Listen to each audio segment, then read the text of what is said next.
Original Grand Funk Railroad. The band, you might recall, recorded a total of 17 albums, total sales, more than 25 million records. Mark Farner is the unmistakable voice, guitarist, and songwriter that powered the original Grand Funk Railroad to 12 platinum and 15 gold albums. After only 3 guitar lessons, Mark put various bands together in the mid-'60s. Mark and his bands played the usual dates at a teenage band would play, high school dances, VFW halls, wedding receptions, stuff like that. Upon leaving high school, Mark turned pro, worked with Terry Knight in the Pack, the Boss Man with Dick Wagner, then just the Pack, this time with no Terry Knight, but with drummer Don Brewer. In 1969, Mark started the original Grand Funk Railroad with teenage friends, Mel Shaker, I hope I have that right, and Don Brewer, one of the first American power trios, was hence born. Mark and Grand Funk hit big just several months after forming. They were the only unsigned act on the show. When they opened the first day of the Atlanta International Pop Festival in July of 1969, Mark and Grand Funk Railroad played before 180,000 people in 110-degree heat, and there was so much acclaim that they were invited back to close the show the very next day. Following their hugely successful Atlanta appearance, the band was signed by Capitol Records, and their first gold album, On Time, was recorded and released within 4 months. The saga of Grand Funk Railroad is very well documented.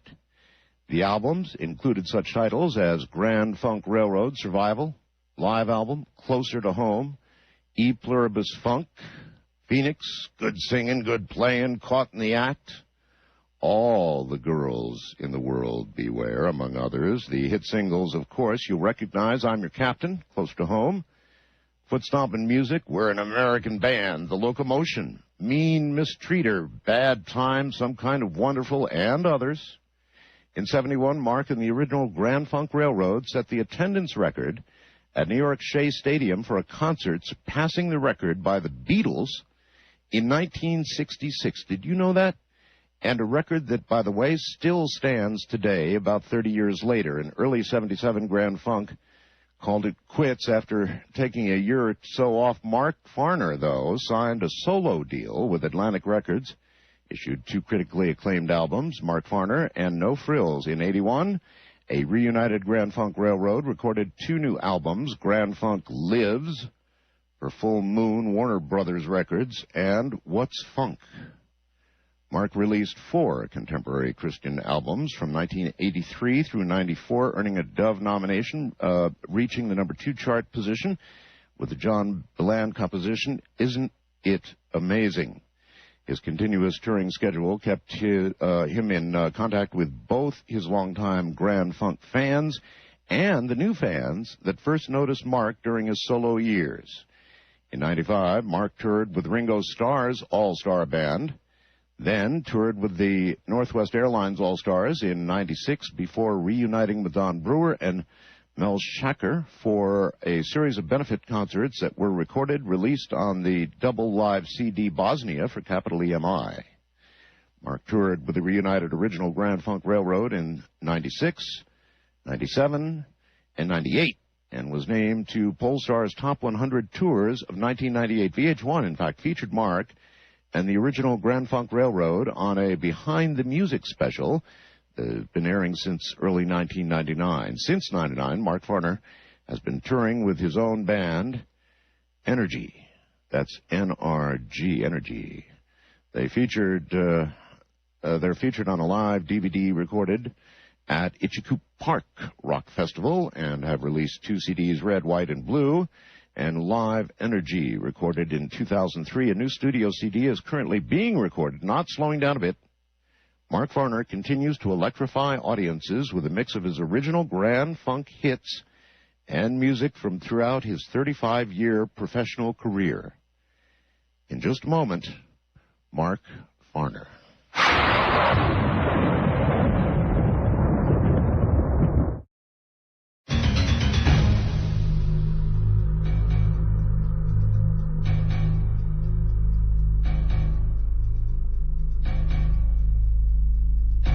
as I said, the voice, the guitarist, the songwriter from Grand Funk Railroad, Mark Farner. Mark, welcome to Coast AM. Good to be here with you, Art. God, it's great to have you. What part of the country are you in? In Michigan, the northern tip of the Lower Peninsula. All right. Lake Michigan shoreline. Well, man, you hit it early. 20 years old. That's awfully early to be. It sure is. Really making it big. How old are you now? You willing to say? I'm 57. 57? Yeah. Well, I just made 60, so. Good Listen, man, when you were playing that music, I was playing your music. You know, I was radio station to radio station, top 40 all over the country, so I was playing that stuff. Thanks, brother. I appreciate it. You betcha.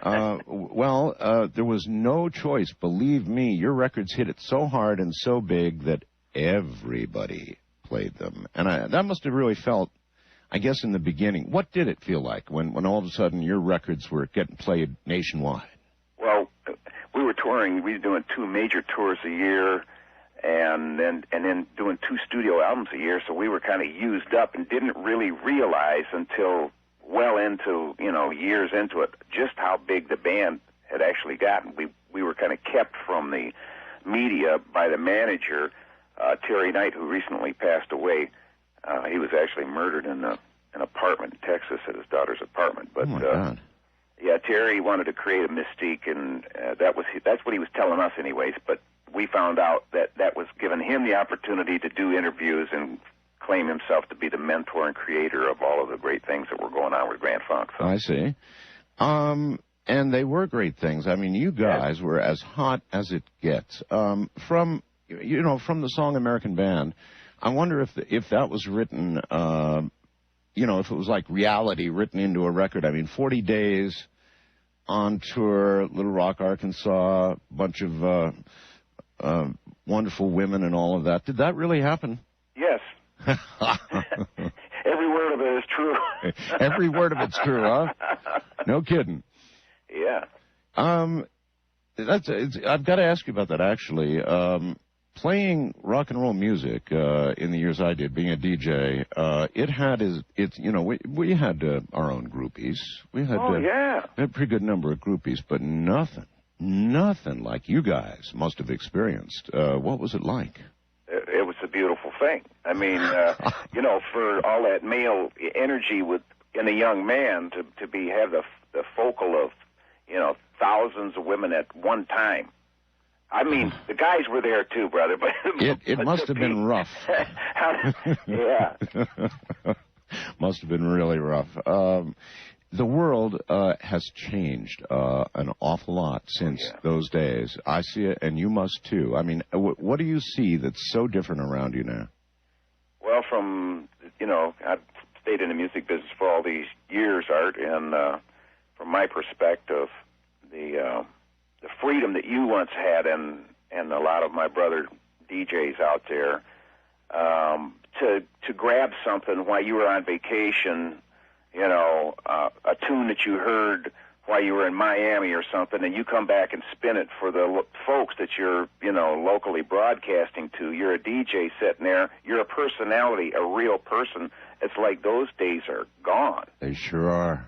And we don't have that kind of influence, that kind of personal touch in the radio. I think it's kind of sterile myself. It is. You can go from state to state to state on the tour bus, and I can name you the next song in rotation because Clear Channel owns most of them. I mean, it's all this. You're on Clear Channel, by the way. Yeah. I am. I work for Clear Channel. But it's corporate. But I mean, you're right. Look, I don't dispute one word you say. Yeah. I own a little radio station here in Pahrump, Nevada. My wife and I do. That's great. And we have got well over 1,600 records in rotation. Yeah. The average station has like 40 or 50 records they play, and man, that's it. I know. We've got your stuff all over the place. How could we not? Of course, we're an oldies station, and you and I are both now oldies. Yes, we are. And how do you feel about that? I mean, 20 you were doing that, and now. Dude, I'm proud to be sucking air, let alone singing music today. I hear that. Yeah, I hear that. But the world is really, really, really different. So I mean, the politics aren't the same. Radio's not the same. I'm sure as hell rock and roll isn't the same. I don't even know if it's rock and roll anymore. I hear you, brother. Is it?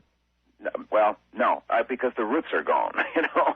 I think the roots have to be in there. But people are gravitating to. I mean, my 16-year-old son, Art, listens to country music because there is a message in the song, and it's not, go out and kill somebody or take your life or be mad or, do something stupid.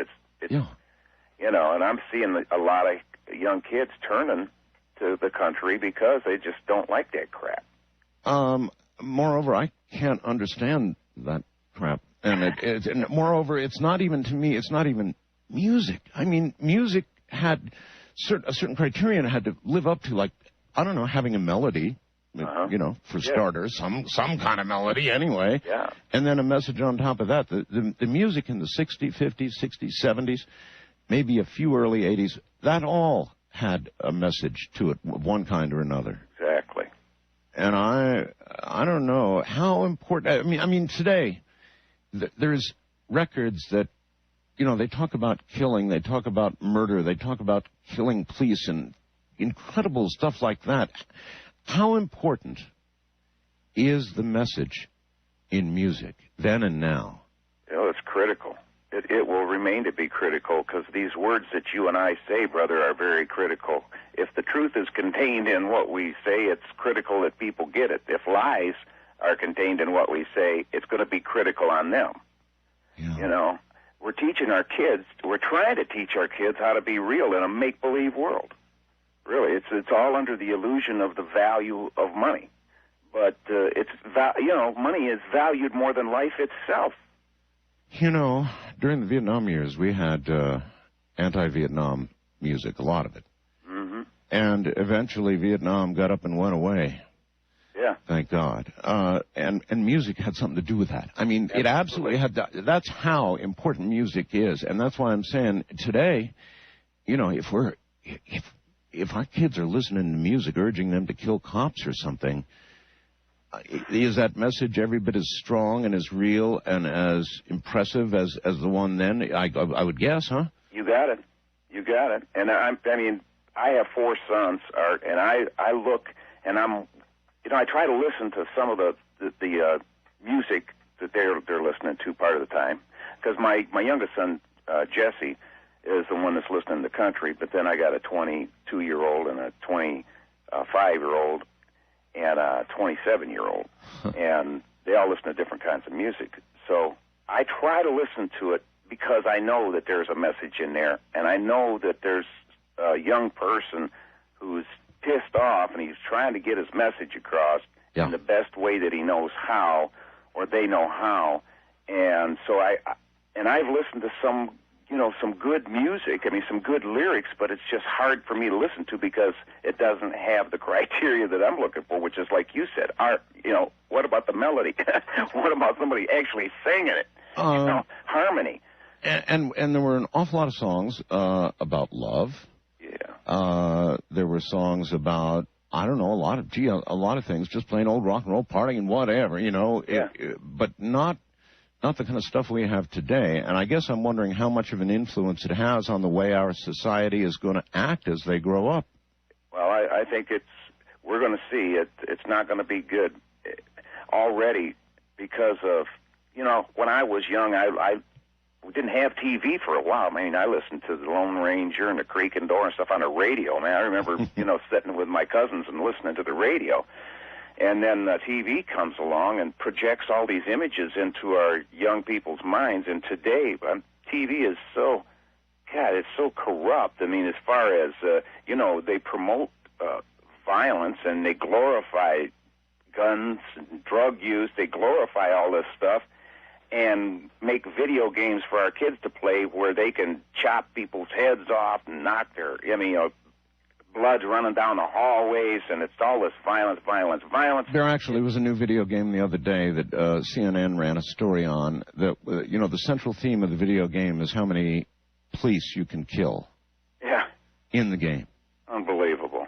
And it's in this world that we're living in where we're hearing that music.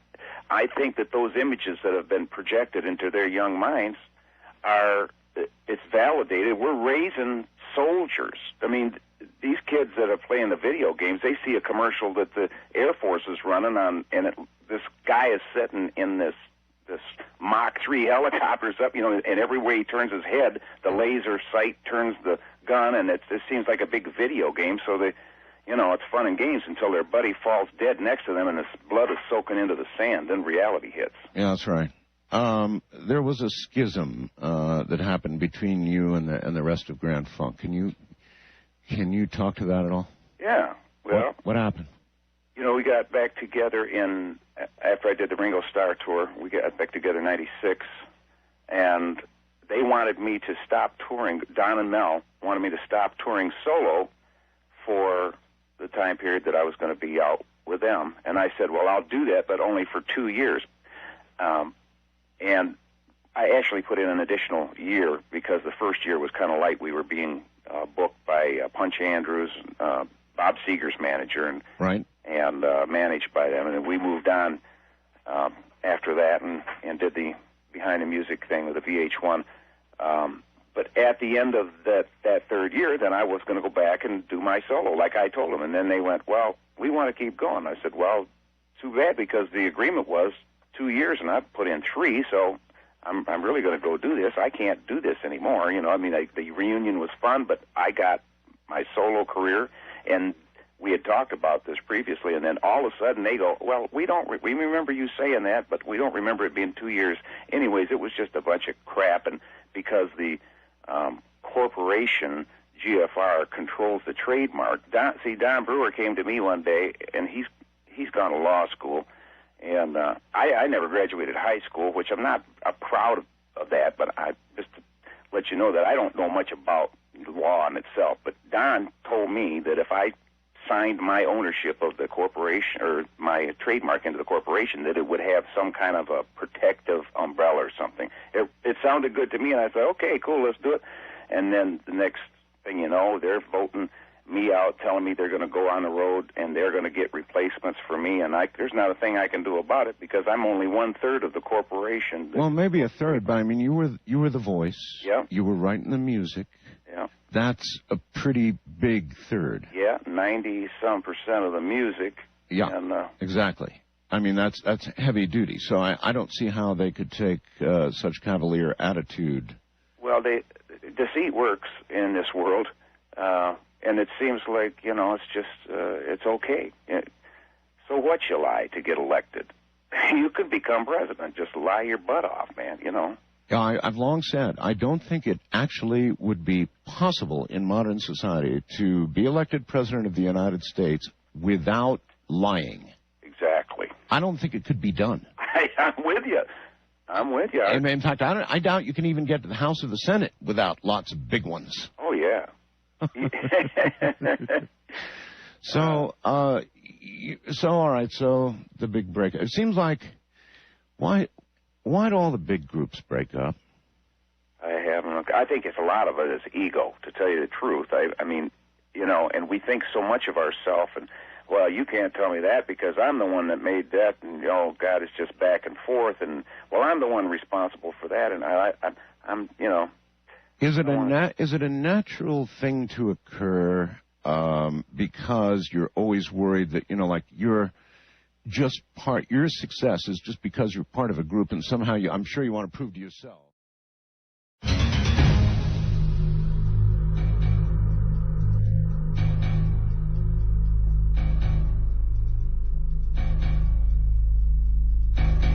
Mark, you have a book out. You had it out for, a couple of years. What is the name of your book? It's From Grand Funk to Grace. From Grand Funk to Grace, that's great. And what, it's the story of Grand Funk?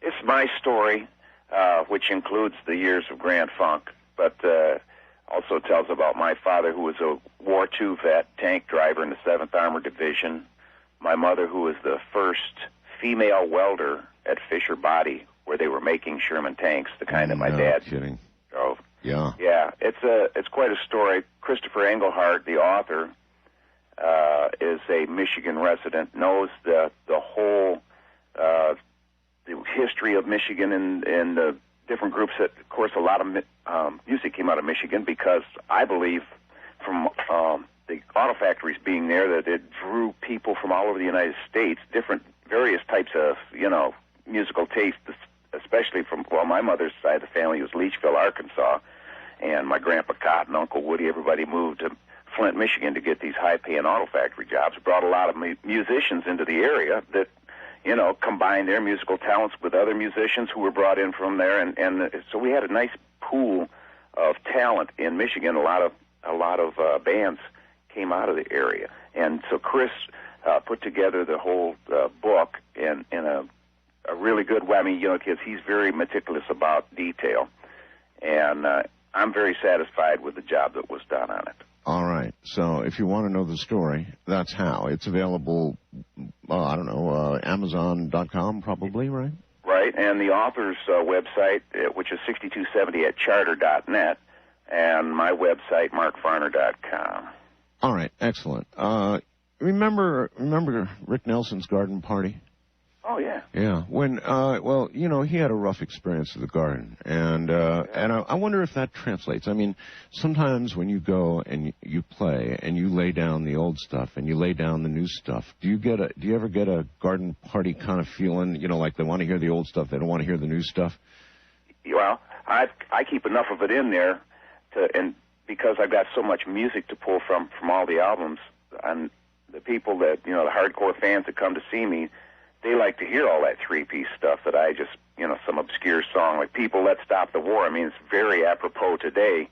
God, it is again, isn't it? Yes, and I wrote it during the Vietnam era, of course, and it was big then, but it gets a good reception today. And yeah, I can see why. Yeah. But so you've got plenty to pull from that's new, and you've got plenty to pull from that's old, really. Yeah. So. Yeah, and I don't do, the contemporary Christian albums that I made. Actually, there was 3 of them. One was like a compilation. That was on a contemporary Christian label. But when I would go to churches and when I would, play at these religious functions and tell people that, God didn't need their money and stuff, I mean, I wasn't welcome back to a lot. I believe in an unconditional love, and that's the way I read it, and that's the way it works for me. It's the unconditional love of God shown to all people from the beginning to the end of time, and He loves us all the same, and we're all in, and any of this other crap don't apply. So you got religion or always had it? No, I got the truth. I got, what I believe. That from first I got into the religious part of it, and I jumped through the religious hoops because I thought, here I was a sinner, sinning my ass off out here in the world. I better go to church and get saved. And I went through all of the motions, and that was, it's not fulfilling because you got to do things. I mean, you got to become like that whatever sect of Christianity it is. I mean, there's over 2,000 denominations of the Protestant faith alone. Which one do you pick to go to? And there's all kinds of spin-offs and different, Catholicism and everything that you can get into with it. It's the Bible, but anybody that's not preaching the unconditional love or, teaching the unconditional love is teaching a false Jesus because, that was supposed to be the propitiation for all sins of all the world for all time. And, in view of the way you feel and your religion, I've heard that you had a UFO sighting. Absolutely. And I'd be most interested to hear about it and how it fits into what you believe. Okay. Well, let me tell you about it. It was the first one I saw, which was the most up close and real. It was only maybe 100 yards away from us. I say us because once I pulled in the driveway with the keyboard player, I was the bossman at the time, and the keyboard player, Warren Keith, who ended up playing piano for Hank Williams Jr., he was driving his Cadillac. We pulled in at my folks' house to stop over and sleep until, it was like 3 o'clock in the morning when we got there. We were going to get up and go the rest of the way in the morning, so I go up, and I'm crawling through the window because we had an old farmhouse, and the skeleton keys were gone, and we just locked the screen door. And my mother would leave a sliding window unlocked. I'd slide it open, crawl through, and I'm about halfway in, halfway out, and I hear Warren give this war whoop out in the driveway, and I just bust my ass. I jump off the porch and run out there, and he dropped his satchel alongside of him, and he's just standing there looking off into the field across the street. And I ran past the shadow of the corner of the house because it was like a full moon lit night, and as soon as I broke into the moonlight, I looked over there, and here is this flying saucer. And I mean, this thing had to be 200 feet in diameter. It was huge. It was like a haze. It had some lights, little tiny lights twinkling around the middle of it, kind of like if the sun hits a woman's diamond, how it throws the facets, throw the colored lights. You could make out the solid shape of a disc. Yes, and I dove through the window on my way back into the house, hollering to the top of my lungs, "Get out of bed! Get out!" And I ran in, and my mom and stepdad were like trying to, rub it off. What's going on? I said, "Get out on the porch out front now." And so all my brothers and sisters, my mom and stepdad, get out on the front porch, and here this thing is, still sitting there, not making a sound, not making emotion or anything, just, and it was almost like, dang, is this thing real? Is that being projected into the atmosphere? What is this, And we were all in awe, standing there, and I didn't think of, taking a picture or whatever. I'm just thinking, what the hell is going on here, Yes, of course. It's that close. Of course. And then we all looked at each other because we felt our guts start to quiver. I felt a low frequency, and I didn't realize what it was until it became audible. It was sub-hearing when first we felt it, because it was shaking our bodies. And then as it became audible and raised in pitch, it went boom and got to a real high pitch, and then just went shot right across the sky. I mean, faster than your imagination. Now, that's a really close encounter. That's a really close encounter. Oh, buddy. Any effects from it? After effects, other than shock? Well, it caused a lot of questions. I bet. Like, where the hell did that come from? And who was in it?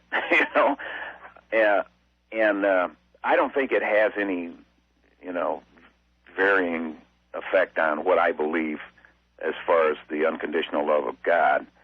I just am, because that's my creator, and my mother's side, I'm Cherokee Indian, and in fact, I was given the Cherokee Medal of Honor last year, and it's the creator, and we refer to him within the Cherokee, the Cherokee Nation, and the creator created that. I don't know what for. I Mark, don't have the answers, but do you think that what you saw was not of this earth? I'm sure that you've turned that over in your mind enough times. Yes, I considered whether it was or wasn't, and in order for somebody to survive that kind of takeoff, I mean, I don't even know of a G-suit that would keep you from, just turning into a pancake. Yeah. Yeah. So with that kind of an experience, if you think they're not of this earth, that would change a lot of things. Or actually, we go around about this all the time on this program. Spirituality and religion versus the possibility that what if we were put here by them? And they're keeping track of us. Yeah. That's one thought. Yes. Yeah. That's. It's all speculation, of course, but after seeing that, and let me tell you just one little addition to that, Art, because my cousin who lived in the neighboring town had a water business, sold water softeners, water distillers, water purifiers, and sure. He was I was out seeing him, and I was telling him, this is the first time I'd ever told anybody about this, because my mother told us if we had ever said anything to anybody that she was going to kill us, because back then, in '68, of course, it was all the swamp gas and the weather balloons and all these things that people said were UFOs, and they came off as kooks in the paper, and she didn't want to be a kook or any of us to be labeled as kooks. A lot of people understand that, believe me. Yes. She said, just keep it to yourself. So anyways, I was out at my cousin's, and I'm telling him about this sighting. And as I'm telling him, the door to his office is open. His secretary walks around the corner. She's crying. She says, Mr. Hall, I don't mean to bother you, but can I come in here right now? And he's going, what's going on, Captain? Well, then she told the story because she'd heard me telling my cousin, Don, and she actually lived a quarter mile down the crossroad, which was only a quarter mile away from where I was at, saw the same night, the same year, and when it took off, it went to the east, which would have been over the top of her house, and that's the way it took off. And then she asked me, what does this mean? Here this girl is, I'd never, shared this with anybody, and she just happens to be there and just happened to live a quarter of a mile, What did you tell her? Do you recall? Well, I told her, because she was crying, she was just losing it, and she thought, it had something to do with God, and I just calmed her down. I said, I don't think it has anything to do with, or supposed to.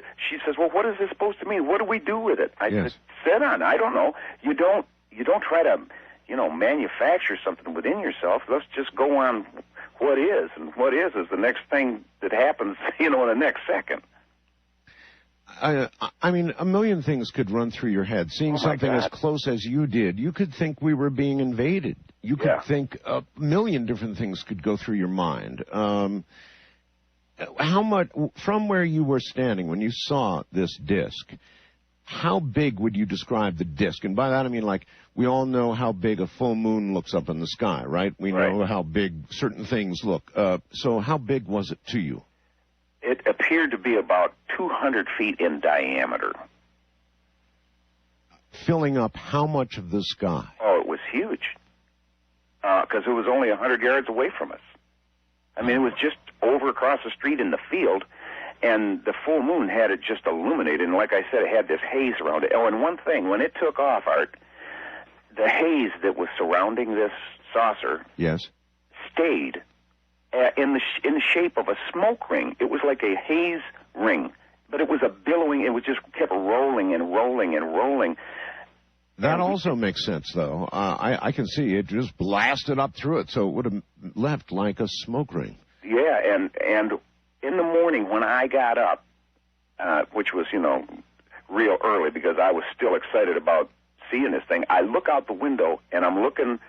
I know I'm not going to see it, but I'm looking for any kind of trace, and man, that smoke ring was still there, about maybe 10 times larger than it was when it started, but still rolling. Well, you're lucky. You're lucky that you have other people that saw it. A lot of people, they have these sightings alone, and I guess for the rest of their life, they have to wonder if this was something, a product of their own brain somehow or another. You don't have to wonder that. No. And that's not the only sighting you had, is it? No, it's not. We were at a recording studio in Florida, and we saw, we couldn't make out the crafts, but we saw the lights and the radical movements of these crafts that were over the ocean. And Mel had gone out to smoke a cigarette, and he come running back in. He says, you guys come and see this, man. I ain't believing what's going on out here. And we all walked out there and said, got to be UFOs. Nothing moves like that. Straight down and in a hard 90 at a fast rate of speed. Do you have any personal theories, Mark, on whether contact actually has been made, whether this is something that our government is fully aware of and has made some sort of deal with them? Many people believe that. You think that our government knows what the hell's flying around in our skies? Well, I believe so. I do. I do have, I won't mention any names, but I do have friends that are in the government. All right. I can imagine that. Told me and showed me a few things that made me aware that the government is fully aware of what's going on. And I don't know to what degree the involvement is. Can you share any of those generally, if you have to? Well, this one person actually investigated crash sites, UFO crash sites, and this person was very good with the hieroglyphics and all this other stuff, very into just the detail and what she showed us was pictures. Oh. Yes, of things that. I mean, you would think they were out of a magazine or something. This was a military person? Well, yes. Or a government person? Yes.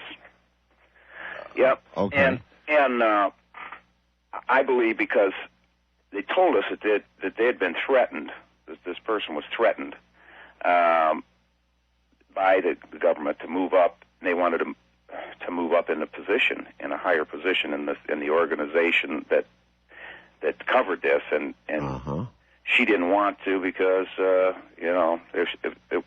she has children and she got concerns, and so they bugged her house every time she'd go out, come back and do the sweep and find bugs, and I mean they were watching her like a hawk. But what saved her life is her taking the files, I believe, and because that file's in her possession, she's got. Are you talking about these files that you were shown? Yes. Yeah. Now, if obviously, I've got to ask, do you have copies of these files? Oh, no. No? No. Are they... I didn't even want copies of them. I looked at that and I said, are you kidding me? Yeah. This is what's going on? Okay. Do you think those files still exist? Oh, yeah. I believe so. Oh. And I know inside there's a lot of them that exist, but... And you know who has them? Mm-hmm. Wow. Do you think this person, before they leave us, will want to make this public? I don't know. There was quite a fear put into them. The whole family. Yeah, I've heard that story a lot, Mark. Yeah. Wow. Well, I didn't expect this much. Do me a favor, if you ever have the opportunity to talk to this female again, yes, and she would like to let loose or blow the whistle, as it were, we're available. Yeah. Okay. In the meantime, I definitely, because I think people are, there's enough fear out there. We don't need more fear. We need understanding, and you're right about that. Talking about it. All right, listen, my friend. It has been an honor to have you on the program. Thank you, Brother Art. I appreciate the time, and sure appreciate you and your good work over the years. You still got a great voice, bro. Here's what happened.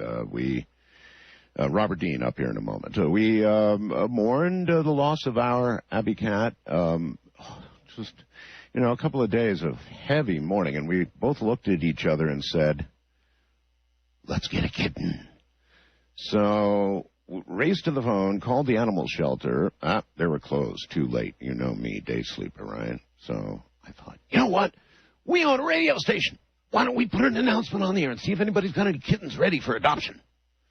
And so I put on one announcement, one very tiny, brief announcement. If anybody had a litter and they had kittens, and by the time that announcement, 2 seconds had passed, it might not have even finished airing, and the phone rang. He said, I've got exactly what you need. And boy, did he ever. Right across town here in Pahrump, newly born, Dusty was the first one handed to me when I walked through the door. I put her on my knee. Mama jumped up, and they said, gee, that's strange. She never gets on laps. Licked her little kitty goodbye, and Dusty has been ours. Dusty, well, I'll tell you more about Dusty as time goes on, but Dusty is... if you could actually maintain this level of energy and harness it, you would solve the nation's oil problems. We'll be right back.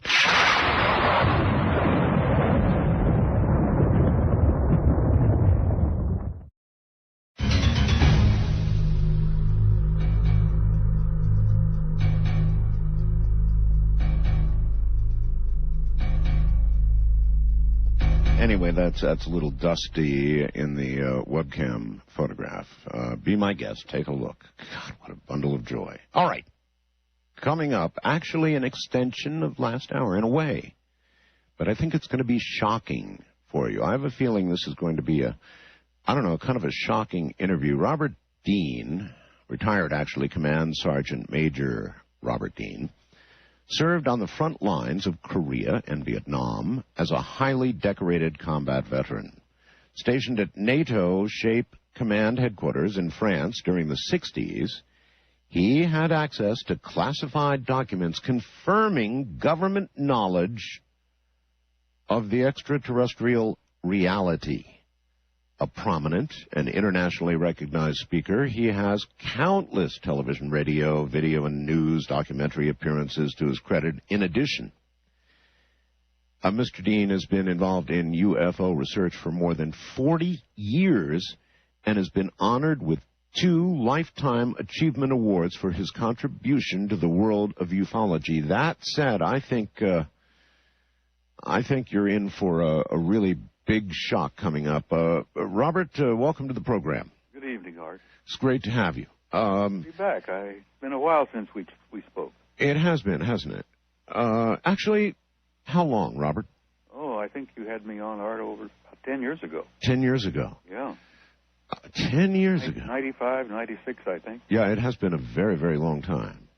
And I said to my audience, by the way, stay good and close to that phone because you're not too loud. I said to my audience, it'll probably be a shocking interview. At least I think it will be, because I do recall the last interview we did, and here it says that you've stopped speaking out on the alien presence. Huh? Yeah. I'm afraid so, Art, yeah. Yeah? A lot has happened over the years. As you may remember, I spoke out rather bluntly and rather loudly for a long time. Exactly. I was trying to get, I and a bunch of guys that I worked with closely together, a lot of active duty and retired fellows from all of the services. Right. Air Force, Army, Navy. We created what we call the Old Boys Network. And Art, we tried simply by, speaking out publicly at conferences and such, and radio interviews, to get people attention to the fact that we're addressing the greatest issue, and I believed it then and believe it now, the greatest issue in the history of the human race. And that's simply that we're not alone, Art, and we've never been alone. And what we tried to do, and many of us were, taking a chance, we violated our national security oaths. Over the years, we wanted Congress to have open hearings, and we promised Congress that we would fill their hearing room with hundreds of retiree and even active duty guys who would tell the truth on the issue. Robert, I'm friends with some people pretty high up in ufology in more ways than one, and I won't name them, but they tried to get a hearing going in Congress. Oh, I've known Stephen Greer for years. And they got very close. It's actually not Stephen Greer I'm talking about, though. Certainly he's fought like crazy for that. I mean, there are a number of people, some of them very, very well-placed, wealthy, influential, that kind of thing. And it always got canceled, Robert. It always got ditched. Well, Art, it seems that we're facing a monolithic problem here. There is what I call, and I think you're probably pretty aware of it, what we would call the black government. And this organization or this group of people actually exist. Now, you don't read about them in the newspaper, and they're not the kind of people that you see elected to the House or to the Senate, and they're not the kind of people that get appointed to national office. These are guys that have tremendous power. They never get elected. Are these military people? Yes, many of them are. I'll give you a name right off the top here, and this is... You sure you want to do that? Stuff. But have you ever heard the name of Bobby Ray Inman? Of course. Well, Bobby Ray is up to his neck, not only in the reality of it, but in the cover-up itself. And he's only one of a couple of hundred, I think, of top-ranking military people who are a part of this. Now, a lot of them are involved in the national security apparatus. You know, National Security Agency, CIA, DIA, NRO. There are guys in all of those organizations who are involved. You're describing kind of a Majestic 12. Well, Majestic 12, Art, actually exists. Now, I don't think they call themselves that anymore. I think they go by another title, but they really do exist. And there are a lot of top people who are in there. And I've run into a couple of them over the years. Well, arose by any other name, still. Yeah, they're doing the same job, and they're trying to. Art, they're scared to death to bring a lot of this out. If you, Robert, if you were to try to relate to us what you think their mission is, well, how would you describe it? I think that they're simply trying to control the reality of the massive extraterrestrial presence, to keep it from the mass of people, and to utilize it to contain and control the power they've got. Art, this is the biggest story in human history. If this is true, Robert, of course it is. It's not merely national, Art. It's multinational. Well, have you ever heard of an organization called, a treaty called the UKUSA Pact? It seems like I've heard the name. UK-USA. We signed a treaty back in 1947. Interesting year, by the way. All the way around, yes. Yeah, we signed a treaty with the Brits primarily, and this UKUSA treaty was an agreement that the United States, Great Britain, Australia, Canada, New Zealand would share sensitive national security information only among themselves. Now, that treaty still exists, and that organization still exists. All right, but that referred to traditional national security, if there is such a word as it applies to national security. I mean, I do understand such a treaty, but do we know for sure that that included the existence of extraterrestrial presence on Earth and perhaps even technology from them? Well, in 47 they created the treaty. But in 1950, they included the extraterrestrial reality because it became apparent, I think, to the British government and to the American government that in terms of national security for all of the signees of the pact, that the extraterrestrial reality was one of the most sensitive and dangerous areas of all. And they still continued that, and we still share with the Brits, and the Brits share with us and the Australians. Good God, Art, one of our biggest national security agency facilities is located smack dab in the middle of Australia at a place called Pine Gap. I have no problem believing that there exists this kind of agreement. No problem whatsoever. Sure it does. It exists. The question, though, again, is whether a big part of that is extraterrestrial presence. How do you know that to be true? Art, over the years, I've cultivated a lot of contacts and a lot of friends. I was in the military for 27 years. And then I worked in FEMA for another 14 years. Huh. And I maintained a high security classification through all of those years of government service. And I had access to and coordination and communication with people from all services all over the country and all over the world. Art, I've had people come up to me in England when I was speaking at conferences over there. Yes. Who shared information with me off the record. And we respected each other. We learned to trust each other. And I've been provided information over the years that literally curled my hair. And I was able to share information with some of them. During those years I had those clearances, Art, I had access to classified material. I had a cosmic top secret while I was at Shape NATO. Cosmic top secret? Cosmic top secret. Now, it was and still is the highest level of security classification that NATO has. All right. That in mind, that gave you access to documents that touched on this kind of thing? Oh, I've stuck my nose into filing cabinets all over the place, Art. Oh.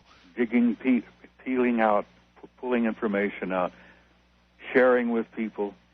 You know, there is a kind of a fellowship among professional military people. And we took advantage of that. We developed a level of trust among ourselves, and we shared information because many of them, not merely myself, have been convinced from the very beginning that this extraterrestrial reality is so important. Can you tell me what documents you saw and where, if you're able to, and when? Well, the first one that really got me started was when in 1964 at Paris. They concluded a 3-year study while I was there. I was at Shape NATO there from 63 to 67. Right. And in 61, there was an incident that occurred, Art, in the morning of the 2nd of February, 1961, when World War III damn near started. Is that there was a massive flyover of unidentified objects coming out of the Soviet sector, the Warsaw Pact area. Oh, boy. Flying out of the east toward the west, flew over France, flew over Germany, over the southern coast of England, and these objects flew in formation at a very high altitude and a very high rate of speed.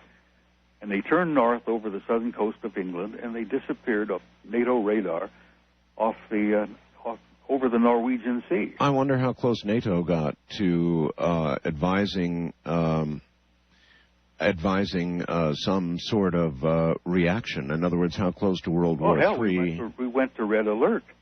This was a couple of years before I got there, but the guys who were there told me that we thought that was the end. Everybody went to red alert. They found out that the Warsaw Pact had done the same damn thing. That we were just probably with moments away from World War III. And then by the 15 or 20 minutes, it was all over. These high-flying objects in formation, metallic, obviously under intelligent control, turned north over the southern coast of England. Do you recall anything about the speed? Oh, at a high rate of speed, Art. 800,000 miles an hour, faster than anything we had in those days. Faster than anything the Soviets had. How fast again, please? Well, from anywhere from 600 to 1,000 miles an hour. Okay, all right. And there were times when they kicked it up and they would disappear off radar 2,500 to 3,000 miles an hour. Huh. They didn't stick around very long in those days for us to monitor and compute and figure out exactly. But over the years, Art, they had been flying all over Central Europe, and I'll tell you, they still are. And you saw documents supporting, that whole incident? Well, I got there in 63, and as I was assigned to the war room, a place we called SHOC, the Supreme Headquarters Operations Center. And in 1964, when they completed the study, they put a copy of the damn thing in the vault, in the war room. Uh-huh. And we used to be in there on 8, 10, 12-hour shifts, Art. And sometimes at 2 and 3 in the morning, you'd get bored and the coffee was too dark to drink, and you'd read all the old newspapers. Yes. Boredom, that's the old military story. I could tell you stories, but not enough years have passed. 90% of boredom and 10% pure terror. Yeah, exactly. Anyhow, an Air Force colonel who was the controller on duty that morning, he saw that I was kind of nodding off and I was bored and twiddling my thumbs. He went to the vault and pulled this document out. He threw it on my desk and he said, "Master Sergeant, read this." He says, "This will wake you up." That was the beginning. I read the damn thing. Art, I couldn't put it down. Okay, and so that incident beginning to end? Was there more? Or what? It was a total of a 3-year study. Art, they started it in 61 based on this one particular incident. But they had devoted a full 3 years to analyzing and trying to figure out just what the hell was going on. What are these objects? Who do they belong to? Yes. Where are they coming from, and why are they here? They published the document in 1964 in the summer. I took a look at it, and my life changed. I had never really ever been the same. And that was the beginning for me, Art. That kicked off what I call a 40-year research program of trying to really come to terms with what's going on. Did this report conclude anything, by the way? I'm sorry? Did this report conclude anything about the incident? Did it conclude in some way what they thought it was? Well, they concluded, Art, that apparently the planet and the human race had been under some kind of an observation or a survey of some kind. They actually included that? They concluded that, yeah. Oh, my goodness. They concluded, first of all, that it was not a military threat to Allied forces in Europe, which was the whole reason the study was established. In the 3-year study, they concluded that apparently we have been under some kind of a survey or observation for a very long time by one or more, got this, extraterrestrial civilization. Now, they published this in NATO in '64, Art. I was to learn later that our own government had known this as early as 1950.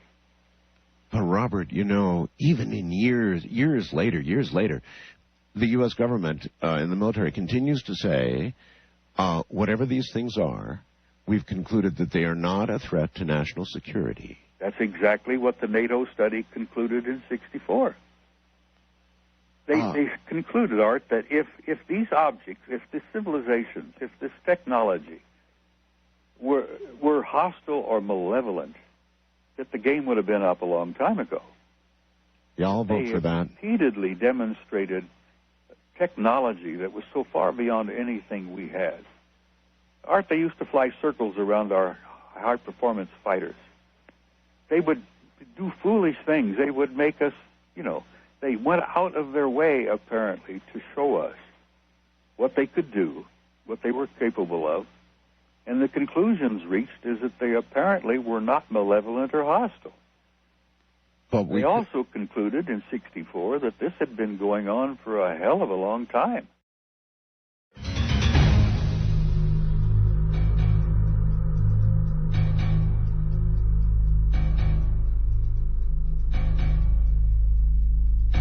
Good morning again, Robert. Robert, I described a kind of a cycle a few minutes ago, and, you know, my good friend John Lear, I've known John long time now, and he's a very wise man, but he, like everybody, has their ups and their downs, and John has come to me a couple times and said, hey, Art, you know, I want to go on the air and just say I don't believe in this anymore. I don't. You know, it was all a bunch of junk. I mean, he's come full circle in a lot of ways, Robert. You may recall the Lear test. I was amused when John ran you through that test, Art. You were amused? Yeah. Because John was right on. Yeah. And you reached a conclusion, if I remember, that if everything he had to say was true, then no, you wouldn't let it out either. That's right. That's absolutely correct. Well, that's the conclusion that I and many others have reached after many years. I've been at this, Art, for 40 years. I know John. I've been in his home. I have a great regard for him. Yes, so do I. He's a member of the Old Boys Network. Yes. And he reached the same conclusion I have, that it's too soon, the people are not ready, and the government is sure as hell not ready to let anything out. Can you recall or name or agree with or disagree with any of the things that John said? Well, I don't remember it exactly, Art, but I can tell you a few basic reasons that I've concluded about why this can't come out, not only now, but maybe not for another 50 years. That's fine. And that is that the theological implications are absolutely mind-boggling. There has been evidence that has been collected by respectable people in the military and in the national security agencies over the years. Yes. That these intelligences, one in particular, but there are several, at least I knew about 4 different groups that are some time back. But you were about to say one particular... One particular group has an agenda that is deeply involved in the human species. And there is evidence that they had a hand in not only initiating but establishing most of the major religions on this planet. Now, just stop for a moment and look at the world news today, and look what we're dealing with. Look at the fundamentalists and the blood that's being shed. Yes. Over religion. Yes. And it's heartbreaking, and it's shocking when you stop to think about it, that we're all human beings on one little tiny planet, and here we are divided not only politically but religiously and sociologically, and we're blowing the hell out of each other. As absolutely divided as we could be. I can't see how we could be more divided than we are at the moment. Well, I'm afraid we could get a bit more divided. I think this damn war in Iraq could grow out of proportion, and I think we could end up with World War III if we're not very careful. And then, of course, we got this mess with the North Koreans, for God's sake. How do you see the possibility of World War III? Oh, God. How can you imagine that would even occur, growing out of the situation we now have in Iraq? Well, when you consider that the Israelis have nuclear capability. They do, indeed. And you consider that Pakistan has it. They do, yes. And Musharraf, I think, is hanging on by a mere thread, Art. You think that government's close to being taken over? Well, it could. Well, they tried to kill him 3 or 4 times. Yes, They've gotten damn close a couple of times. That's correct, yes. If he's gone, if he's not there to hold that together, I have a feeling we're going to have Al-Qaeda running the show over there. And an Al-Qaeda bomb. And Al-Qaeda having their finger on a nuclear trigger. That's unthinkable. Well, it is unthinkable. And yet, in all the years I worked in FEMA, Art, that was one of the things we had to think about. The reality and the possibility of a third world war. The average American, Art, has no idea how close we came during those Cold War years. We and the Soviets, it was not just the Cuban Missile Crisis. There were 2 or 3 other incidents that most people have no idea about. Well, I was in the military for the Cuban Missile Crisis, so I remember it exceptionally well. Thank you. Remember it vividly, yeah. I do, yes. That was a close-run thing. And I thought that was the end. Well, I thought so, too. You're telling me that well, you described one already, where World War III damn near started, with some sort of craft from elsewhere. Yeah. Do you know of other incidents? Well, there have been a number of incidents that have caused us to jack up the national security level. You know, we had UFOs hovering over our ICBM bases, Art. I'm aware. There have at least a half a dozen cases, one in particular that I knew about, over Minot, South Dakota. Oh, you're absolutely right. I am aware of that. I'm also aware of an incident in Russia. Yeah. A similar incident, a different outcome. They scared the hell out of those guys in the Soviet Union. Well, they did scare the Soviet Union, and they sure as hell scared us. They disabled, I forget how many of our ICBMs, but they did, in fact, do that. I've interviewed people who were in those silos. Robert, I know it's true. Listen, this one in Minot, Art, they not only got inside the silo, they lifted the lid off the damn thing, which I think is about 20 tons. They lifted it off like you and I would move a box of crackers. They got in there. They were hovering over the facility. The kids in the security unit were practically, having a fit. This thing hovered over the silo, lifted the lid off. When they finally got into it later, they found out that not only had the warhead been melted, but the computerized guidance system had been so scrambled that if the Minuteman had ever got out of the silo, God knows where it would have ever gone. Well, I heard about the scrambled circuitry. In fact, I heard they were just disabled. I didn't hear the exact details. I talked to one man who was called in to actually work on the circuitry after this occurred to try and figure out what the hell had happened. They never did. But I had not heard about the melted warhead. Melted the warhead. That's a new one. The Minuteman at that time, I don't know whether they still do or not, but it had 10 multiple targeted warheads on the end of the damn thing. Right, MIRVed. And they ran somewhere from 5 to 10 megatons each. Now, that's almost unbelievable in itself. Now, they melted the warheads, scrambled the delivery system or the guidance system. Yes. And then flew away. Yes. Now, they did that here, get attention and they did it in Russia, Robert. What do you think the message was? Well, I believe there were at least a half a dozen of these incidents that I'm aware of which you probably are aware of. I know of some, I think that's a message, Art. And, interestingly enough, the one about Minot, this happened during the first, Reagan got elected in, 80? This incident at Minot occurred in 82. And after that and the Soviet experience, did you notice how many summit meetings took place between Gorbachev and Reagan? I certainly did. And do you think that that might have been a factor? I also recall President Reagan saying things that seemed to come right off the wall about what if we had a common enemy. Yeah. Gorbachev said the same thing. So those guys paid attention. The message, I think, was pretty clear. That, you know, here we are, a primitive and savage society, and here we've got thermonuclear capability. And I think they made the point and made it very clear that, hey, we're not going to allow you guys to do this. Well, I hope the hell they're still watching, because we're still doing stupid things. We are, and as you pointed out, proliferation is going like gangbusters here, and eventually the wrong people are going to get a bomb. Do you think it can be held to the use of 1 or 2 bombs, or do you think once that hell is unleashed on Earth? Oh, God. Art, I think if the first time they pop one, that there's going to be at least a dozen others. You do? I do believe, and I'm sorry to tell you that, because, you know, I spent all those years in FEMA, and we were working on the continuity of government and the nuclear threat and all the rest of it. And I happen to remember that back during the years I was in FEMA, we had national policy that if something were to happen and something were to begin, they decided that they would not tell the public.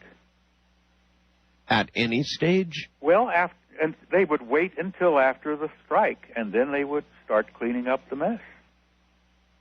But I sat in on some of these conferences, and yet the idea that came up, if we know that the Soviets are launching, and they're going to hit New York and Washington, do we tell the American people? And the answer was, hell no. No. Because all we would do is have them all out on the highways, running like hell for their lives, and they would be totally exposed to the blast. So their policy was then, and it still is, if something is on its way or it's bad happening, we'll let it happen, and then we'll try to clean up. I guess I can imagine such a policy. Yeah, it was pretty well thought out. And should we expect soon something like that to happen? Well, I happen to know that the policy in the highest levels right now, and I've gotten this from some very, very dependable and reliable sources, that the policy is not to tell the public about the extraterrestrial reality.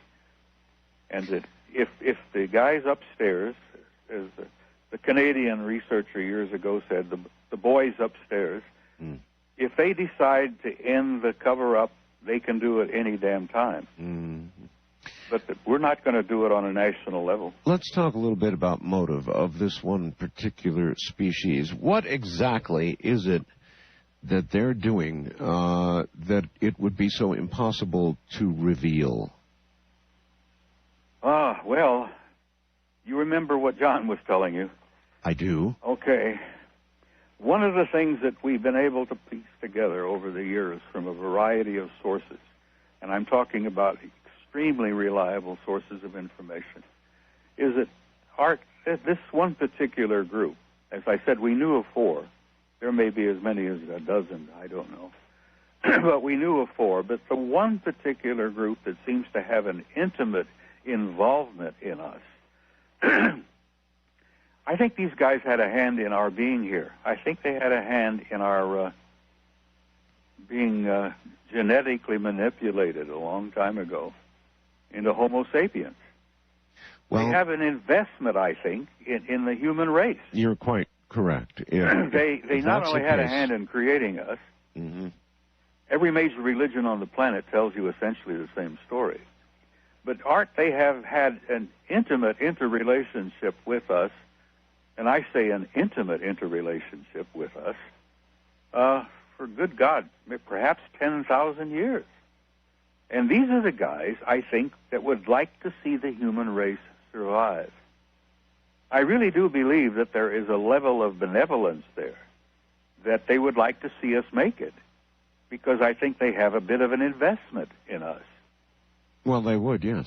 They'd be our creators, I guess. That alone would keep it from getting out, of course. Hey, that is another one of the reasons why the cover-up how does a government decide one fine day, hey, let's go out and tell the American people, let's have an announcement, we'll have a big press conference, and we'll tell them everything we know. It was like John said. This was, the heart of the Lear test. Can you imagine trying to tell the mass of American people that they are a hybrid species, that they have been genetically created? Look at the argument going on right now among the evolutionists and the creationists. Yes. I've been a great believer in intelligent design for a long time. They couldn't say that, Robert. They just couldn't say it. I mean, that's all there is to it. They couldn't say it. They would break the back of this country. They would break the back of the world. Well, that's right. So that's why our people like John and myself, and we're not by ourselves, we've reached a conclusion, Art, that there's no way it's going to get divulged at any time soon. I've tried to talk to Stephen Greer about this. Yes. Bless his heart, he's a sweet man. He's really tried real hard. Yes, I've had the same talk with Stephen. But he's a bit naive. He doesn't realize what he's up against. Well, think of this way, Robert. He's you at an earlier stage. He's you at an earlier stage. I mean, there's a certain cycle to all of this discovery. Oh, yeah. Then you want to tell the world. He's still in the I want to tell the world sort of stage. It's a learning curve, Art. So you've chatted with him, but it doesn't go anywhere exactly, right? Well, Stephen, as I said, is a sweet man, and he keeps having these press conferences every year. And he brings in a lot of people. A lot of my old cronies go with him to Washington, and they stand up and tell in the National Press Club what they've learned. And what happens? It doesn't get to first base. The Washington Post, the New York Times, CNN, nobody pays attention. That's all true. And I think the government's damn happy about it because they want to keep the lid on this thing. So, Art, what I've done over the years, I'm getting up there. I turned 76 here in March. And I've decided that I have got some living in my life to do, and I'm doing some serious remote viewing. Now, that's interesting. You've turned to remote viewing? Well, I have a great respect. I was inspired some years ago by Ingo Swann, Robert Monroe, Pat Price, Joe McMonigle. I had a chat with Joe up in Las Vegas here not too long ago. And Claude Swanson. You know Claude. I know all of them. Yeah, well, I have been doing some serious remote viewing, Art, and I have found that is what I'm going to be doing with the remainder of my days. That's quite a statement, Robert. I call it soul travel, Art. Well, I guess in a way it is. It's the only way to travel these days. The only way to travel. I ain't about to put myself through that crap at the airports. Yeah. Let me tell you something I've learned. I know you're interested in this yourself. But you got to be cautious when you remote view the ETs. They sense your presence, and they will often follow you home out of curiosity. Okay, I mean, when you start remote viewing into them, like Ingo did and Pat Price did when he got inside their bases here on the planet. And with your background, I suppose it would be completely irresistible. Anyhow, they will follow you home. They'll walk right into your living room, so to speak. But I have learned a great deal with my remote viewing, and I tell you honestly, Art, it has brought me to a point where I have become totally aware of the immortality of the human soul. And that, to me, is important. That's a very large conclusion to come to. I've been at this. On what basis do you come to it? Well, I have had a couple of, near-death experiences. And that'll make a believer out of you. And it struck me, and it has become very apparent to me, Art, that we are immortal souls enjoying a temporary human physical, existence. We're here at this level of existence only for a very short period of time. Well, you're so lucky. You're so lucky that you know that. Well, I've learned that, Art. It hasn't been an easy journey, But I've accepted that, and it's become very clear to me, and that's what I'm going to be devoting the remainder of my years to. Sold from...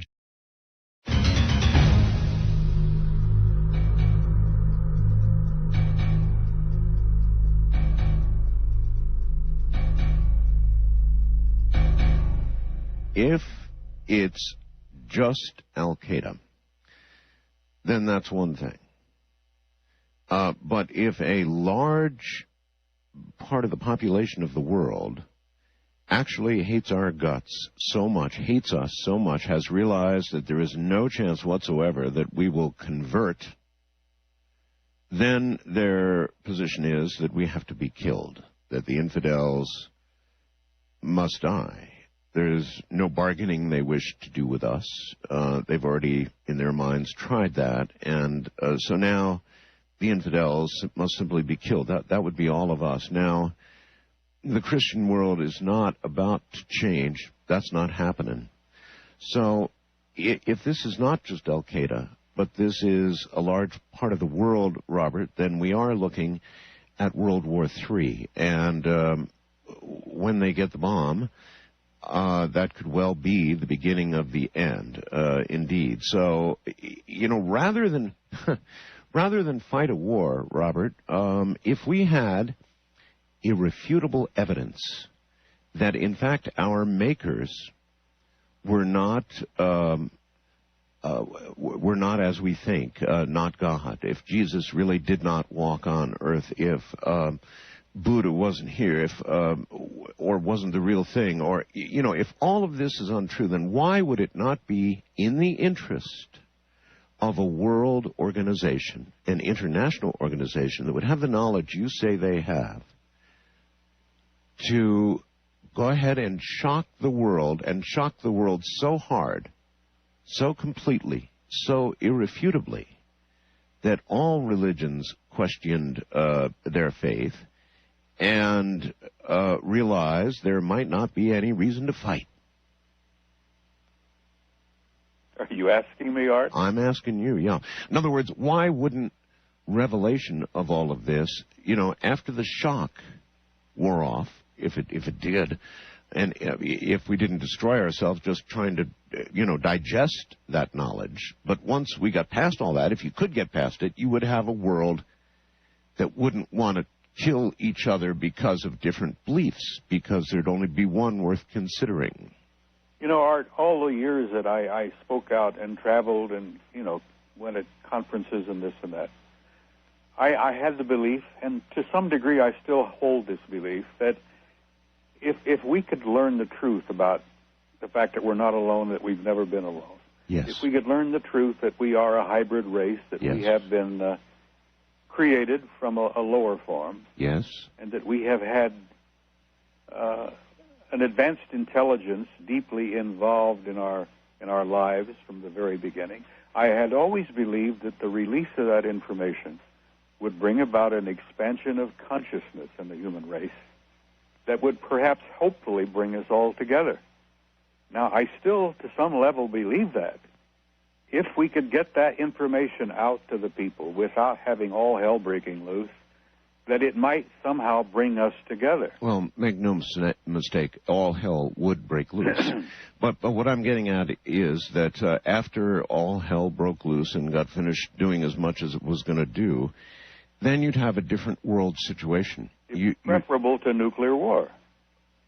A lot of things are preferable to nuclear war, and that certainly would be one of them. I, for one, would not have difficulty absorbing that knowledge without going berserk and getting a rifle and going to a high tower somewhere and picking off civilians or something. You know, I mean, I really could handle it.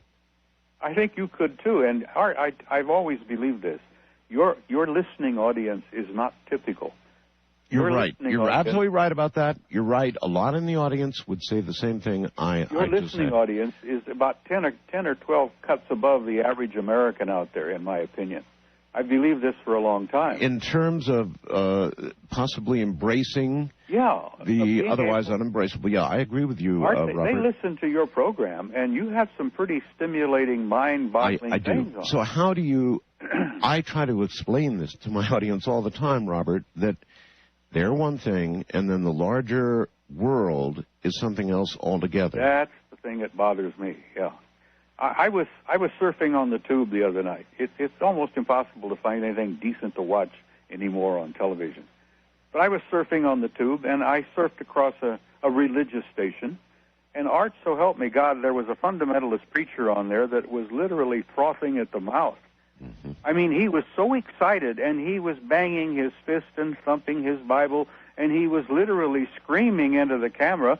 And do you know what he was all about? Dan Brown's book, The Da Vinci Code.